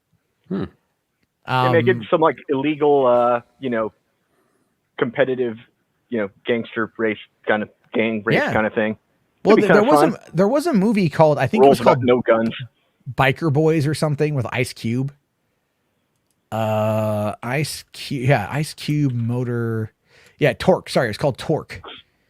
That was a movie that came out in 2004. It was kind of meant to be a take on the Fast and Furious franchise, but it's about bikers. And the plot line, I'm not kidding you. The plot line of the movie is this: when biker Carrie Ford discovers some motorcycles filled with crystal meth, he stows them away. But it turns out that villainous gangster Henry James has plans to recover his drugs. James frames Ford for the murder of Junior, the brother of Trey, who heads the Reapers, a notoriously malicious biker gang. Ford goes on the run in an attempt to clear his name, while the FBI and multiple groups of motorcycle-bound marauders chase after him. That, I'm not kidding you, that's the movie. That came out 2004. We had it at my drive-in. I watched it. I know. Son of a bitch. But hey, Dane Cook is in it. So, like I guess might as well do that while you're at it. Yeah. Well, also here, Music Man says Red Dead Redemption would be good. Yeah. Absolutely. Yeah. Now, yeah. I think both games would be good stories. I really enjoy Rockstar in general, but what I would love to see is Red Dead Redemption Undead Nightmare as a movie. That I just really like the story of Undead Nightmare. It's also the best zombie game ever made, by the way. And it's a mod, which is really funny. But like Grand Theft Auto, like 5 would be a cool story. Grand Theft Auto 4, Nico Bellic, right? Everyone loves Nico Bellic. Nico, my cousin. Just to have someone play Roman. I can honestly see the Red Dead. The Grand Theft Auto games intertwining with the Breaking Bad universe. Yeah, that'd be very fascinating because I think the writing in the Rockstar games fascinating to the point of where they're really complex. You know what I mean? Like they do have a lot of like Dan Houser and his brother. I think Dan Houser left the company, but like when they wrote those games, they did a lot of work. Like for me, Max Payne 3, I would love to see as a movie because I think Max Payne 3 is the shit. So you mean have a good Max Payne movie? Well, yeah, we got the Mark Wahlberg movie, which I didn't hate. I haven't watched it since it came out. I need to watch it again.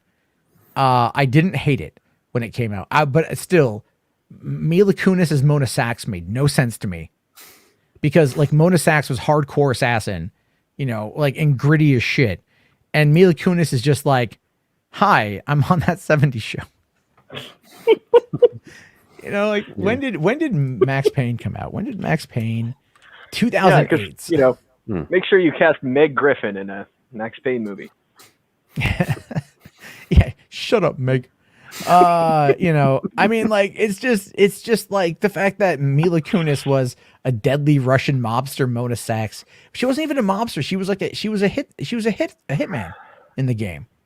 She was getting her revenge on the family, but it's like, what the hell, man? I don't know. Like, can I stream this movie anywhere? Can I stream it right now? Because I kind of want to watch it again. I'd love to see the unrated version. It's on Amazon. Oh, I can watch it on Amazon Prime right now. Yeah, dude, we should totally do a watch party for fucking Max Payne. Holy hell. Is it the unrated version? I've never actually watched it. No, it's PG-13. That's lame. Yeah. They've got oh fuck, they've got In Time and they've got Eagle Eye. Oh shit. Aeon Flux, The Transporter Refueled. We got to watch some bad movies on here, guys. This is they got The Day After Tomorrow. Fuck you. I love that movie. I don't care. Who here, by the way, if you have an Amazon Prime account, press 1 on the chat because I was asking this question yesterday. If anyone wants to do like watch parties, because we can do that on there. And then we could come back over here and like discuss the movie. That could be fun. That could be fun. I was going to do it this last weekend, but my back is still all messed up and shit. I got an ear infection. Like, I'm not even kidding you. I got an ear infection, a broken back, and a bruised rib. Like right now, I'm fucked. Yeah, sorry about that. That's why I'm on. Okay, I got drugs. Yeah. Well, Shifty Gism says here they kind of did an LA Noire with that Chris Pine show. Yeah, a little bit. Yeah, but it wasn't very good from what I heard. So I don't know. Like, that was called what? Not Live by Night. That was Ben Affleck. But yeah, that was. I would like to. I think LA Noire would make an excellent movie. Yeah. Did you guys ever play LA Noire? No. Did you ever play it, Taylor? I actually have it sitting on my shelf, and I never got around to playing it. Oh, dude. I have a very, very long to-do list. Yeah, no, we all do. Okay. Everything. I still need Games, to beat Skyrim. shows, okay? movies.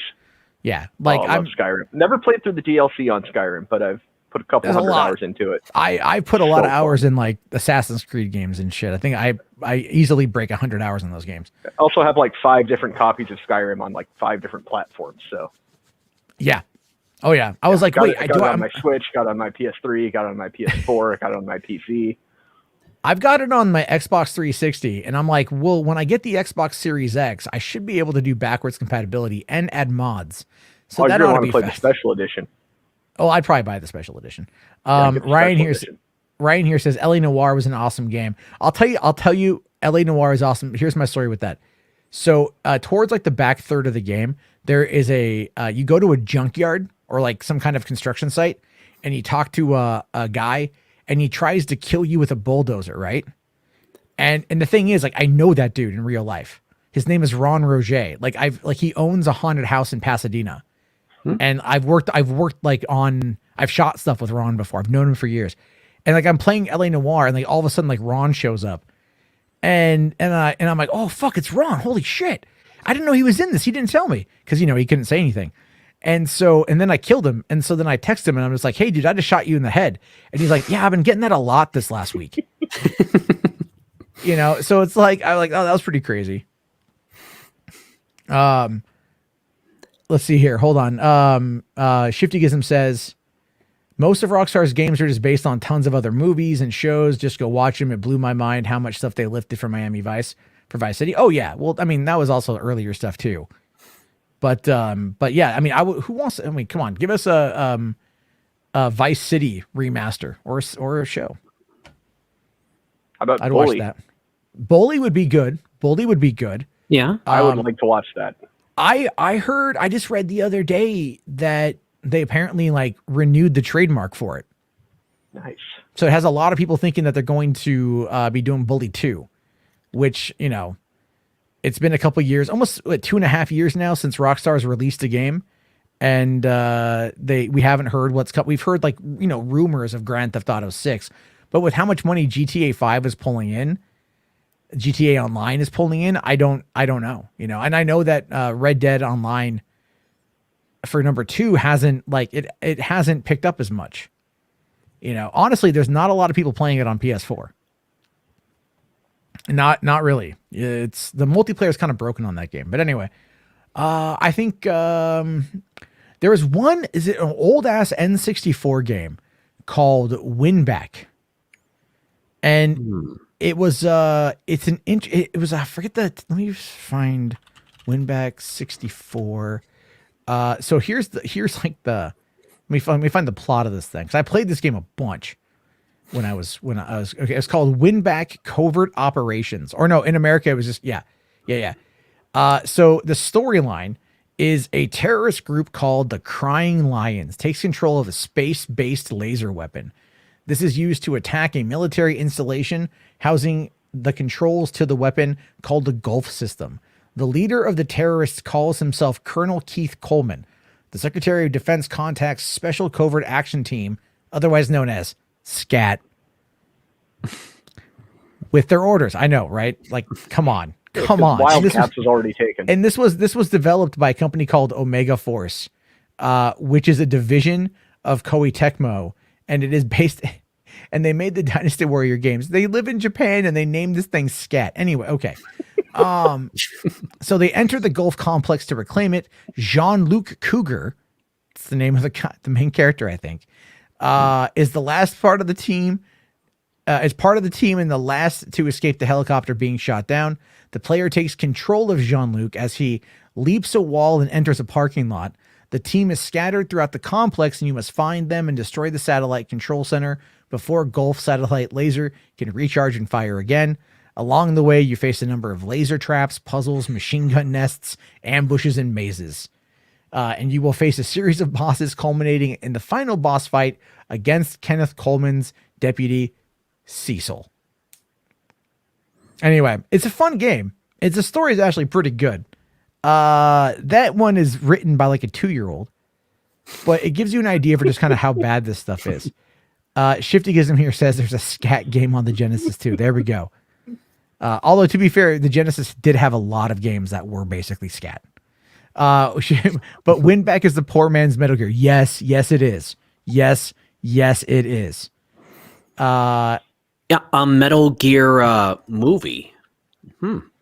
Well, Jonathan Voight Roberts, who did Kong Skull Island, is still attached to do a Metal Gear movie. He tweets about it pretty often. Is he really? Is gonna, yeah, but well, I think that's going to be delayed because he's going to go do the Gundam movie. Is it Gundam that he's doing? Is that which one is he doing? God damn it! I think it's Gundam, right? Let's see here. Gundam movie. Yeah. Jordan Voight Roberts is doing the Gundam live action movie at Netflix. So all of you weebs, you're gonna get more, a lot more. So yeah, I think what are some good ones that would be good to do? I mean, I know like, I would like to see Legend of Zelda, but like A Link to the Past. That's the one I want to see. I can see that, yeah. But that's got to be a TV show. Legend of Zelda is going to be the most dangerous thing to adapt because the fans are very devoted to that franchise. You fuck that up, which is easy to do, and they will kill you. Yeah, and the continuity is a little, yeah. Well, I'm like, look, if I was gonna say anything, if I was gonna, pick any game out of that franchise, it would either be, I know people are gonna say Breath of the Wild or whatever because it's like the latest one, but no, I would pick Link to the Past as my top tier pick, followed by Wind Waker. I loved the story of Wind Waker, and I thought Wind Waker was such an amazing game that didn't get the love that it deserved, I think, but it's held the test of time in my opinion. I'll tell you what I would actually do is I would want to do Ocarina of Time, and I'd want to do it as a trilogy. Really? I would have the whole story as a trilogy. Okay, go ahead. The whole story of Ocarina of Time as a trilogy. The first movie would. By the way, everyone, you go a little spoiler on the games in case you'd never got through Ocarina of Time. I would end the first movie right at the point where young Link pulls the Master Sword out of the pedestal of time, and make it look like the story kind of ended there. Maybe do a tease for the next movie, and then the second half of the story with adult Link, basically split up into 2 parts. I could see it. Yeah. I mean, I could see that. They probably would though, just for the sake of it. I think it's too long a story to do as a single movie. And I think if you split it up into 3, you could pace it really nicely and do like a really nice little lead into the third movie at the end of the second movie. Well, I'll tell you this though. I like that idea, but I would probably say that you would probably, for the sake of marketing, you would probably have the studio say that Link would just be like the same actor. And they pulled the Master Sword, and that's where it ends. But he's kind of like teenage Link, and he just stays like young adult Link, all the way through. And I because or they time jump him, but but like he's not, but he doesn't age. Everyone else ages, but like he doesn't age. Maybe except for Zelda, because like okay, yeah, there has to be some sort of workaround for that because I think there would be 2 actors cast. I don't see that because even in the later portion of the game, there's a couple of parts where you go back in time to Kid Link again, so you could keep the original young actor around. Yeah, but I think that'd become a little bit too confusing. In many instances, especially if you're running on a TV show. Because the fourth 1000 here says, "Screw movies, do a streaming show." For sure. Yeah. Hold on. No, a lot of these games would work far better as TV shows. I could not agree more. That's why I was so stoked when I found out that they're going to do a Fallout series. Yeah, by Jonathan Nolan. Yeah, far You know, far better to do as a TV series than as a movie. but I don't know where they're at with that right now. I know like Amazon is really gunning for the Lord of the Rings shit. I just like- hope it happens. I just want to see it. Yeah.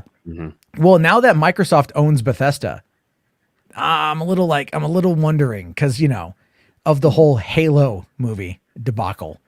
But then again, that was before Phil Spencer. And Phil Spencer seems to have have a good handle on what Xbox gamers want. You know, he has a good understanding about how to maintain that relationship. He does a pretty good job. Now Music Man here says, Rainbow Six Lockdown or the Vegas one. Yeah, no, Rainbow Six. See, that there was a thing the other day where people were theorizing that the new movie Without Remorse, that new Michael B. Jordan one for Amazon, that was actually going to lead into a Rainbow Six like siege movie or something. And I think with the popularity of the Rainbow Six Siege franchise, they could probably do it. They could probably get a movie out of that. That'd be pretty fun, I think. What else? I would like to see I would like to see a good Assassin's Creed movie. Yeah, that actually like respected that respected and I know it sounds kind of odd because like how would you turn that into a movie? But it's got to be a TV show. It's got to be like I don't know. Like I don't know how. Here's the thing. Fuck the Animus. Don't do the Animus shit. Just give us a character in the world. You know, and like this, we don't need to build up on that shit. We don't need to go in between. I always hate the present day stuff in the Assassin's Creed games. I'm like, I don't care about these characters. Desmond Miles, I liked. Okay. The real world is boring. Focus on the yeah. I'm not playing this fucking game so I can go back to the real world. Jesus. cue Sonic the Hedgehog references. Read the room. Just give us Sonic's world. We don't care about Sonic stuck in the real world. Well, but I will say though that Sonic was actually really good. I will agree with you. I did enjoy it. I think it would have been more interesting, and especially if you want to have real character, real human characters in there, it'd be more interesting having them in Sonic's world than Sonic in our world. Yeah, well, I think they're going to go to other worlds though in the in part 2. I mean, did you see that Tails and Knuckles? Yeah. Yep. Is they had them on set, but they actually this time around had like the real plastic builds of them, whereas in the original, like what we saw from that first trailer is basically what they had on set for the reference point. That's terrible. No, that was terrible. That was frightening. At least we got the redesign. Well, yeah. Oh, yeah. I know, right? And then everyone's that would have been catastrophic had they not fixed that. Yeah, I mean, thank you for listening to the internet for once. By the way, everybody. See, I still think my theory on that is that they did that on purpose. There's no better way. There's literally no better way than to fleece your fan base by showing them a substandard product and then saying, it's okay, guys, we'll fix it. And then providing them the exact same story, which is, very basic, the exact same everything but now you have a character accurate representation. And it made $70 million in its opening weekend. That was the last movie I saw in theaters. That was the last movie I've seen in theaters. Damn. Yeah, we're living in a pretty interesting time where video game movies can actually be good. Yeah. Just like I know that The Last of Us is getting its adaptation. The Five Nights at Freddy's movies coming into works. Yeah, it's interesting. Well, Detective Pikachu. And Detective Pikachu, yes. Not too shabby. Not too shabby. Yeah. It definitely didn't hold up as much on the second viewing. For me, I still love the visuals and the aesthetic, but I feel like I'm just watching another Ryan Reynolds movie, That's kind of how I feel. Very accurate. Fair enough. Yeah. And it's like even I'm watching Croods 2, and he does a voice in those movies. And it's just Ryan Reynolds being Ryan Reynolds. Like I love the guy as an actor, but at this point it's kind of like you just play the same role, the same person in every movie. And that's your gimmick. But like all I want to see that in really is just Deadpool. That's what and I that's kind of weird. I'll still go see his movies. I can't wait to see The Hitman's Wife's Bodyguard. That should be funny. But real quick here, Shifty Gizm does say that Netflix has the animated Resident Evil series, before the 6th game, but there's a reboot film coming based on the first 2 games. Yeah, I know. It's kind of weird. When is it? Does the Resident Evil series come out this month? I think it does.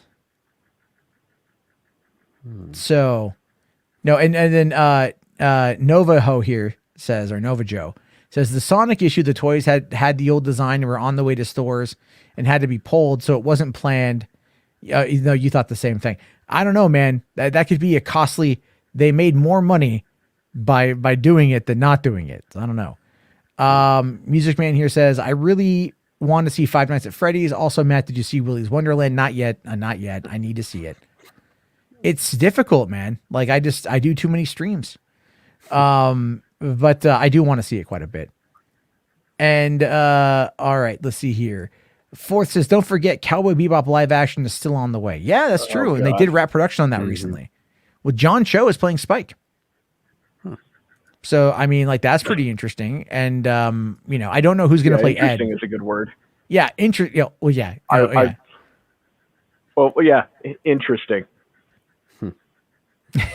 Well, I mean, like, look, man, if they F that up, at all, it is going,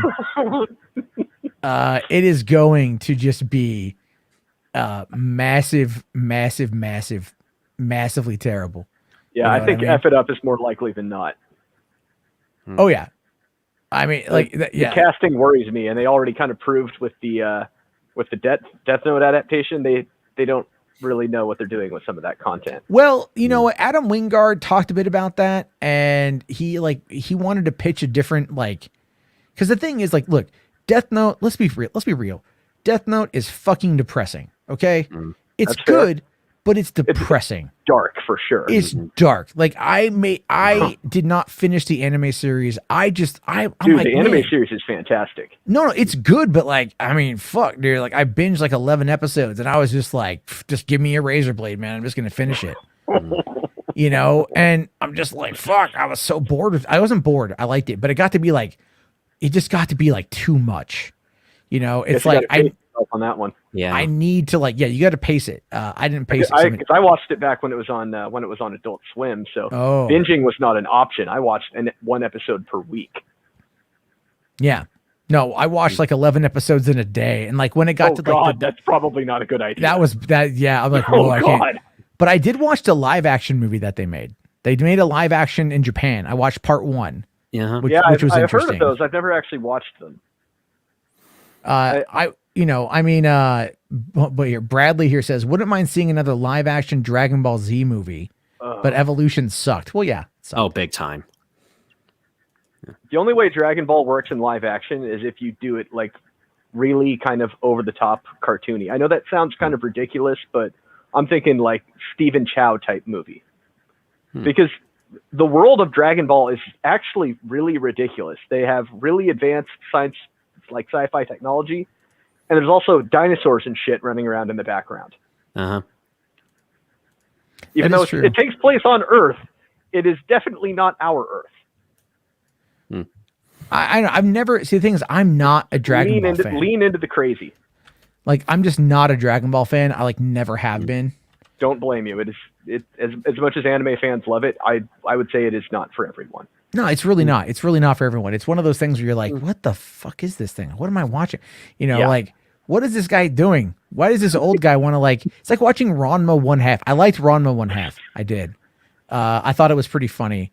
I watched that Kenshin, the Rurouni Kenshin. Rurouni Kenshin, yeah. Rurouni. I saw the movie, right? The violent movie? The movie, the one, the violent one. There's more than one. I saw the first one then. I don't know which one you watched, but the one you should watch is Trust and Betrayal, the prequel. I think it was a prequel because it was where he has his samurai sword. Is the assassin when he actually yeah, and the chick at the end cuts her own tongue out and kills herself. That's how she dies in the end of the spoilers. But it's 20 something years. like that. Yeah. I was. I enjoyed that. No, that was good. And there was a girl that I was digging on at the time, and she brought it over. And then she's like, oh, let's watch this one. And it's violent. I'm like, cool. And then she's like, let's watch the show that's on Cartoon Network. And I'm like, all right, cool. And then it's like, I watched that Yeah, Olo? back when I was on Toonami. So Yeah, I'm like, what the fuck is this? She's like, oh no, now it's a comedy. Honestly, I hated the execution of Rurouni Kenshin. I like the story. I don't like the way that I don't like how they interrupt all the interesting dramatic moments with just unfunny comedic nonsense. I know that's like a trope with a lot of anime, but and as much as I love anime, that cliche has always bugged me. I've never seen it done in a way where I'm like, yeah, that actually improved the story. No. It bugs me when they do that in Full Metal Alchemist. It bugs me when they do that in Trigun. Bugs me when they do that in Rurouni Kenshin. And even some of the other stuff I really like. It goes a little too far with the cartooniness in shows like My Hero Academia. But the stories are excellent. And what they do well, they do exceptionally well. It's just, I think they go a little overboard with the comedy stuff sometimes. I understand that. Christian Rosas here says Man of Steel is a live action DBZ. Only the ending. And honestly, watch Invincible if you want to see.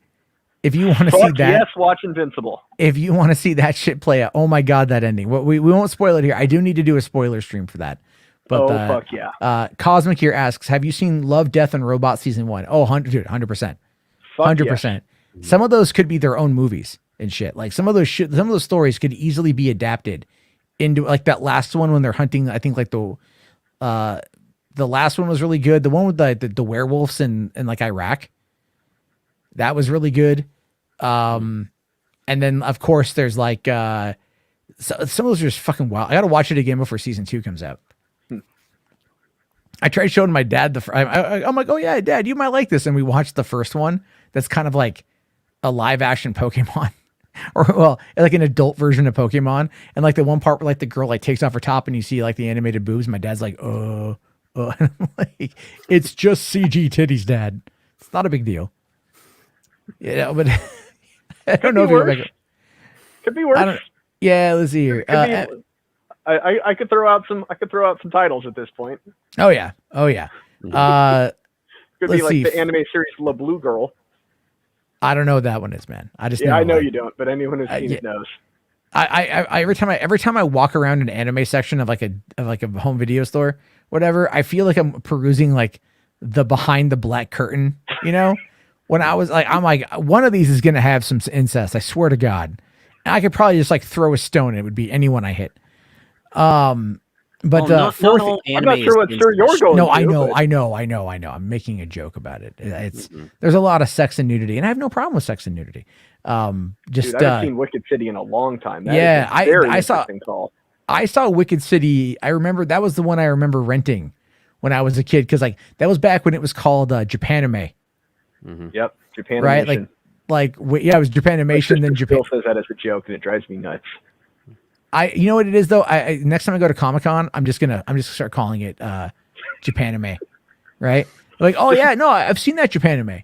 No, it's called. Just make sure you get it on camera to get their reactions for a video. Yeah. Oh no. Yeah. No. I've seen that Japanime. It's from Japan. It's anime, right? Yeah. That's Japanime. No, it's called anime. I mean, they make anime here in the United States. We call it American. Comments on Twitter. I love trolling weebs. What can I say? Let's see here. Okay.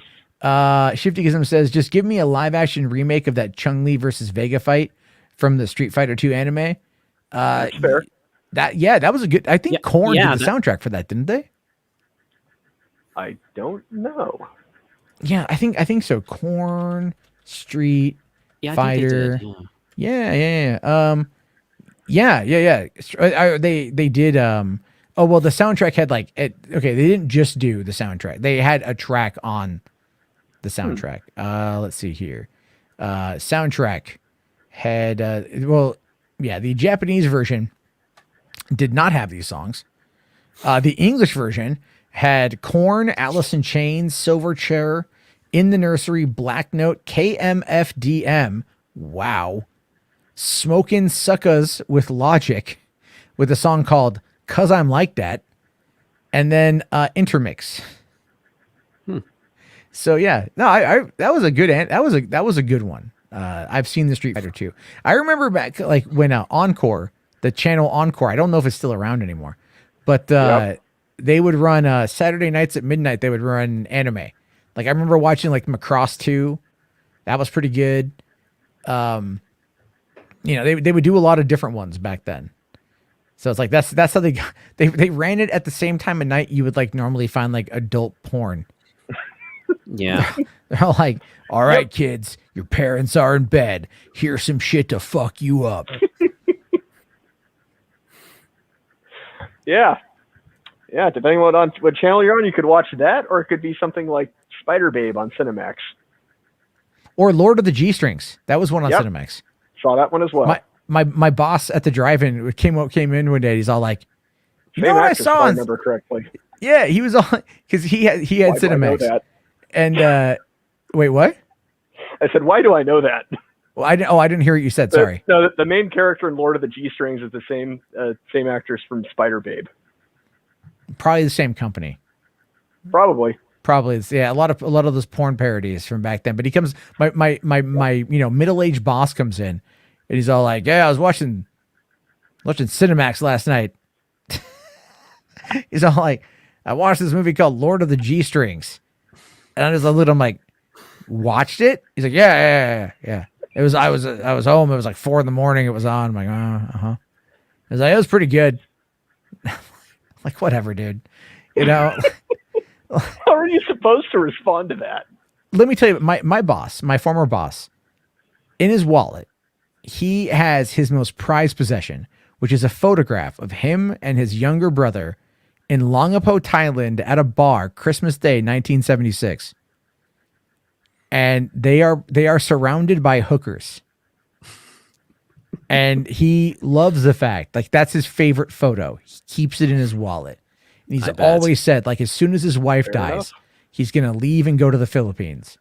And I'm like, that was 20 years ago, and she is still alive.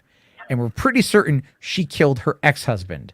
So it's like, you're still around, dude, and you've been talking about bailing. I think you're scared, and you want to stay alive. So, maybe he needs a death note. Maybe. But no, seriously, like that's his most prized possession is that picture of him and his brother. Because he's like, I had sex with that one. I had sex with that one. I'm like, I don't care. Like, I don't care. He spent all those years in the Navy. So like that kind of like camaraderie, you know, is really like, that's how it is there. You know, that's how it was. It was like, you yell at each other. That's how you actually solve problems. You know, it's not any kind of like actual rational discourse. He came at me one day because it was a Memorial Day weekend, like 2003, I think, or 2002. And I was running behind. I had to go pick up a coworker. I got pulled over for like not wearing my seatbelt the correct way because I had it underneath my arm instead of over it. And they gave me a ticket, and that delayed me by a few minutes. And so I get to work, and I was working the box office, and we got in the initial rush of cars. And Taylor, you've been there. You know how it gets. I've never actually been to a drive-thru. You've never been to the Santee? I thought all the years I've known you, you've Shockingly, never no. I've Wow. never actually been to the drive-thru. Wow, you need to get drive-thrus. Drive in. God damn it. I hate that. Is it weird that I didn't even notice that you said it People wrong say- and I repeated it? No, I Drive-thru's said drive too in. You said Did you say drive-through. drive-in? That's it, yeah. People say drive-through all the time. It's like, I'm you a don't get your dumbass. fucking McDonald's there, dude. We don't place an order and like drive to window number 2. Can it be both? No. It's movies. Bunch I of meant few to ads, say drive-in, get food. yes. Yeah. Completely So- my bad. I didn't even realize. No, it's I all said good. It happens. It Drive-in. happens all the time. So like I'm at the box office, and like we get the first wave of cars in, because usually that's how it worked. We'd have like the first initial like out to the street, and then we'd open early. We'd get that rushing crowd in. Then there'd be about maybe 5 minutes of downtime before it'd be the onslaught of the night. So like my boss is in a bad mood, and I open the box up. You know, we go through everything. And I'm like, all right, we got it done. And he starts going off about something or another. And he's all like, well, we could have had him in sooner if my fucking box crew would have fucking been here. And he was referring to me. And I was pissed already because I got that ticket. And I leaned out the window and I just went, hey, asshole, I got a bullshit fucking ticket. I'm already over here picking up one of your fucking employees. Back the fuck off my ass. And he just stops and he just goes, he kind of pauses for a second. I said probably something more to that, you know, and he just goes, well, okay then. And he walked away. And seriously, never yelled at me ever again. Never did. He never yelled at me ever again. He was mad at me one time for something I don't remember if I did or didn't do. He was just mad at me specifically. I know that. And he looked to the guy next to me and he yelled at that guy. He would not yell at me. And we've been friends ever since. So it's like, you get some weird shit when you work in these movie theaters. Anyway, so what the fuck are we talking about? Oh yeah, I got to wrap this thing up here. It's already almost 2 hours. We got like 5 minutes left. So yeah, one more I thing. believe we were talking about turning video games into movies. yeah, but hold on. There was a real quick here. Rational Skeptic with the $2 super chat. Thank you, Rational. What do you think Matrix 4 will be about? I don't know. I don't know anything about Matrix 4. Did you hear the rumor about what Matrix 4 is?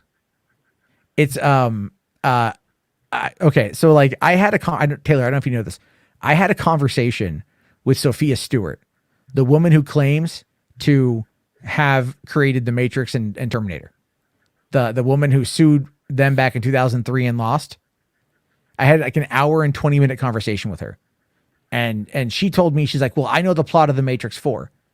And I'm like, what is it? And she goes, well, basically it takes place, it negates Matrix 2 and 3. And Neo wakes up, but he's in the human world. And he runs a video game company. And they're trying to like whatever the fuck it was. She sends this to me, and I'm like, and I'm looking at it, and I'm like, what? It's a 4chan rumor, is what it was, because she sends me like it came with the greater than symbol, and if you know anything about chan boards, greater than symbol in front of text means it's green text, so it's meant to kind of quote it. So and she just sent me the text with that greater than symbol in there, and I'm like, how do I explain to her that she's sending me something that came from 4chan? So it's all weird. I don't know what it's going to be. Shifty Gizmo says, oh no, is this the Neo turns into Trinity rumor? No, that wasn't it. MX Bravo here says Matrix 4 will be like Highlander 2. I don't see a problem with that, by the way. I like Highlander 2, The Quickening. I do. I'll stand by that too. I'm assuming neither of you guys have seen Highlander 2, The Quickening? I've seen the first Highlander. Yeah, the first Highlander is a better movie. It is a way better movie. Number 2 is fucking weird. I think I saw like the third or fourth one. It was not good. The fourth one, like the third one. What were the titles? I'd remember the titles. Yeah, it was Highlander. Let's see here. Okay, you had Highlander, Highlander 2, The Quickening, Highlander 3, The Sorcerer, and then you had Highlander Endgame in 2000. Yeah, I saw Endgame. Endgame was the one where they brought in Adrian from the Adrian Paul and everything else. And like that was, I didn't mind Highlander Endgame. It wasn't my favorite thing in the world. I never saw Highlander 3, The Sorcerer, because it just like looked really fucking weird.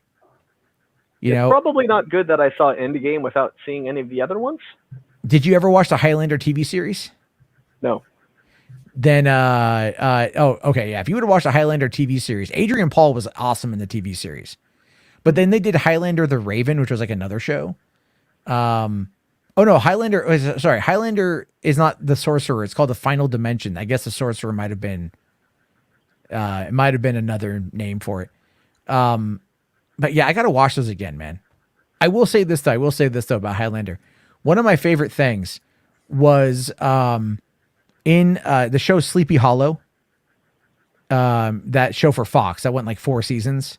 Did you guys ever hear about that show? I've heard of it. Yeah. It was like Ichabod Crane from like Sleepy Hollow, like that old whenever the hell it happened, actually ends up in like our time, and they're trying to like stop the Headless Horseman. Well, the Headless Horseman comes back, and Clancy Brown actually plays the sheriff in the episode, and he ends up getting beheaded. Right? Well, the thing is, Clancy Brown is the bad guy. He's a Kurgan in Highlander. Well, I mean, it's Clancy Brown, so. Well, no, but yeah, but there's a direct reference to Highlander. He got beheaded, like in Highlander. And there's been other references to Clancy Brown in those movies. That was the thing. I loved Clancy Brown as Damien Darkwood in Invincible. I want more of him. Bring back Damien Darkwood. So yeah, what was it? MX Brothers says Highlander 3 nipple rings. Yeah, those Mario Van Peebles was the bad guy in that movie and in the Final Dimension. But it had Deborah Kara Unger in it, and so that's worth checking out. Yeah, so there is one other piece of Highlander content that I've actually seen. I'll show you. Do you have the soundtrack? Not exactly. Oh, because Queen did the soundtrack for that. This, if I'm not mistaken, is an anime remake of the original. Oh wow. Highlander: Don't The say. Search for Vengeance. And yeah, there's Animated another. directed by one of my favorite anime directors, the same guy that directed Ninja Scroll and Vampire Hunter D Bloodlust. And if I'm not mistaken, Wicked City.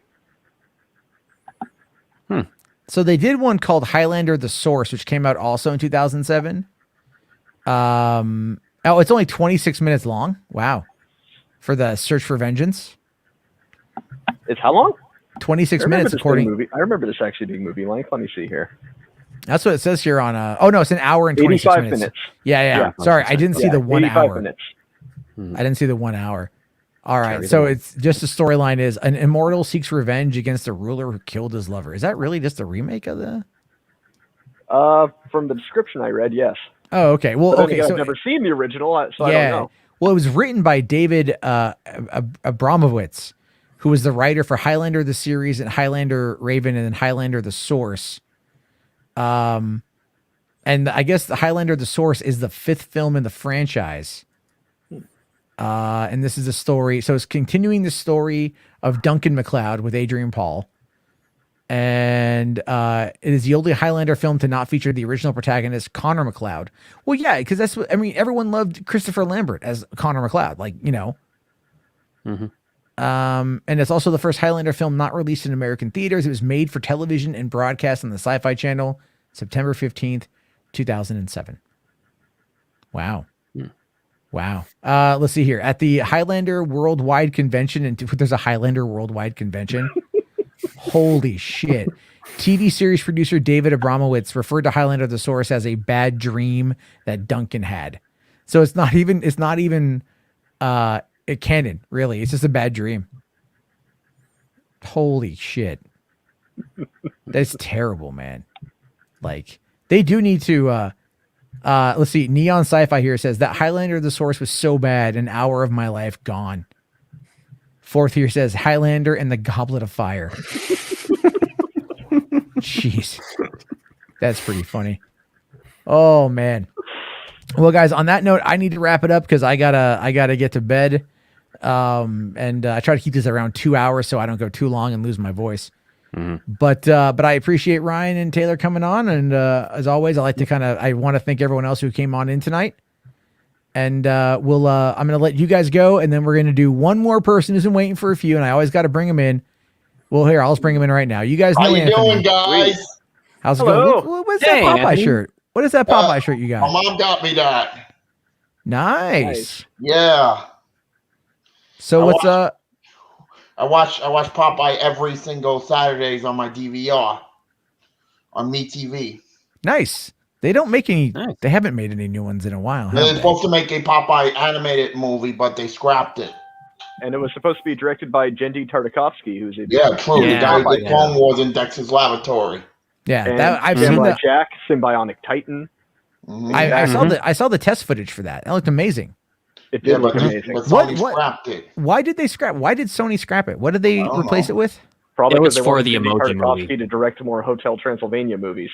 I'm watching this YouTube podcast called Talking Trauma. Cool.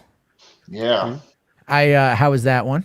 It's good. It's good so far. So far, they're talking about one of my favorite trauma movies, Return of Nukem High. Nice. Have you thought about? Do you review trauma movies on YouTube, Anthony? I forget. Yeah, I do. Okay. I do. I did several of them. Nice. I love trauma. Trauma is awesome. I got the trauma T-shirt. You know, hold on, can't find it. Hold on, can't find it right now. I do got the trauma team T-shirt. Oh, very cool. Yeah, they gave it to me like for $20 at New York Comic Con one time. Oh, okay. So just real quick to go back to Jendi Tartakovsky. I want to make sure I say that correctly. Gendy Yeah, Tartakovsky. What did I say? honestly I thought don't I even said. know What the did I say? pronunciation myself. I thought it was. Is it Jenny or I thought there was a D It's in there. Jenny, Genny, Genny, Genny. Actually, there's a D in there also. It's Gendy Tartakovsky. Gendy. Okay. So the A is silent. Yeah. No, Well, because according to Wikipedia, well, I mean, he was born Gennady, Gennady. I like that guy. He created one of my favorite cartoons, Dexter's Laboratory. Great. Yeah. How is Primal? Has anyone here seen Primal? yes. I watched the first episode when they premiered it at Comic-Con, and it was fantastic. I have not yet watched any other episodes. Here they're it's pretty great. good. Thank you for watching my Popeye shirt. Not a single line of dialogue Thank in you, the first Matthew. episode, and it's fantastic. Thanks for the Popeye shirt. Oh, who got you? Well, your mom got you the Popeye shirt, right? Yeah. Okay. That's nice, man. That's nice. No, Ad Hiraj says, when are you talking about the Disney lawsuit? Yeah, I know, right? 2 hours and we've gone everywhere. You know what? I'm just gonna say that happened. Oh yeah, that was a topic, right? Yeah, I'm just gonna say To be continued. that part happened while I was pooping. So that's when we talked about it. That's when that happened. I'm really happy neither of those guys said the N-word. I was really worried. I was like, I'm just sitting there going like, okay, you know, and then I'm just like, please don't. I'm like, I have to chat up on my phone. Like I'm like trying to keep silent. I'm like, just don't say the N-word. Like, I just don't need that in my life right now. I won't. But the thing is that Thankfully, you should watch. They didn't. You should watch Return of Nukem High Volume 1, Matthew. Is it on? Is there any? You know, I'm gonna look up Amazon Prime, and I'm gonna look to see if there's any. I feel like Amazon Prime would have a lot of those on there. But the thing is that Return of Nukem High Volume 1, you know, I saw that movie 8 times. Nice. Yeah, I'm addicted to that. I used to be friends with a lot of trauma people. Nice. Well, let's see. Oh, okay. So on Prime Video, Class of Nukem High Part 2, Subhumanoid Meltdown is on there. Pool Party Massacre is on there. Citizen Toxie, The Toxic Avenger Part 4. Yeah, I have not yet seen that. You got Bubba the Redneck Werewolf. That just sounds fascinating. I want to know more. I love these movies. Okay, featuring a monster like no other, Bubba the Redneck Werewolf pits a host of riotous hillbillies against the forces of evil in the backwater town of Broken Taint. Oh my God. With this trauma biopic I want to do something dramatic. Well, you got to do something like Bubba the Redneck Werewolf, man. Can we do a crossover with that and that one film of yours you showed like months ago, Matt? Wait, which one? Oh, was it the one that you filmed with your friend? Like, I think you said you were like really late at night when you were drunk or something. Oh, the hillbilly hunting thing? Yeah, but whatever that one was. Yeah. Fantastic. That was bad. That was so terrible. Has not done nothing dramatic before. They haven't done like a drama, emotional movie before, but they will. Nice. There's a lot. There's a lot. Oh well, it looks like there is a lot of really terrible movies that are on Amazon Prime. I love trauma. Lloyd Kaufman's a sweetheart. Yeah. Oh my God, they have Surf Nazis Must Die. Oh my OMG! I reviewed that. Oh, but I can't watch it in my location. I don't know what that means. I guess it's like not related. Yeah. Wow. Cool, man. We'll have to watch some of these. Anti-Chabot saga. We're gonna have it. We're gonna have an emotional story to it. All right, man. Well, you should definitely. But no word from Trauma as of yet. They're busy right now. Oh, I can buy the Blu-ray for Surf Nazis Must Die for $20. That's an awesome movie. That's an awesome movie. Have you found Return to Nukem High yet? Volume 1? No, I don't know if that's on here. All right, let's see here. Return to Nukem High Volume 1. Yeah, let me hear Volume 1. Return to Nukem High Volume 1 is I can rent it for like $3. Yeah, it's a good movie. It's a good movie. It stars Oscar Paredes, Clayvon Kolowitz, Catherine Corcoran. They used to be my friends, you know. Oh, nice. Yeah, it looks pretty god awful, which is why I want to see it. But it's a good movie, but unfortunately they moved on from my life. You know, they're busy. Well, that does happen. Now when they start shooting another Trauma movie, are you gonna, because they shoot these around New York, don't they? Yeah, yeah. Like for the latest movie, hashtag Shakespeare shitstorm. They shot it in Queens. I was almost in that movie. Nice. Yeah, I almost played Gomez Adams. Unfortunately, they cut it out due to time constraints. Catherine Corcoran's in that movie. She plays, but Return to Nukem High, Oscar Paredes is in it. Well, very cool. We'll have to do some nights where we watch where we watch all that stuff, you know. But shout out to Oscar and Clay and the rest of them. All right, man. Well, that looks pretty great. That's at least that's another category of movies to watch, and I'll be honest with you, probably laugh at it just a little bit. Yeah, I want to get Return to Nukem High Volume 2 on DVD. That's eluded me. Well, you should be able to find one. Yeah, that's try eBay, but the thing is that I hope we do this Anthony Chabot saga. I am ready. I am ready to do this movie. You gotta write it, dude. You gotta write the Anthony Chabot saga. Yeah, yeah. I'm not in the movie until at least the final 20 minutes of the film. Wait, is this saga about your life, but you're not in it until the final 20 minutes of the movie? There's little me, there's teenage me. I'm gonna be playing the adult me. Gotcha. Oh, okay. That's good. How's the script coming? Well, the script's coming good, but no response. I haven't done rewrites on the script just yet, but they're busy right now. Trauma is busy doing Shakespeare shitstorm. Well, excuse me. Hashtag Shakespeare shitstorm. Yeah, I think I see. Well, cool. We'll have to check that out. But all right, man, I'm gonna let you guys go so I can wrap this thing up. Thank you very much, Anthony. You're welcome. See you. Good old Anthony. All right, everybody. Well, thank you all for coming on in. I hope you had fun. If you want, smash that like button or hit the dislike. I mean, fuck it, who cares? And this was definitely a weird night. As always, you never know what you're going to get on Hollywood After Dark because I never prepare anything and I'm lazy as hell. I'll see you all tomorrow. Have a good one. Peace out.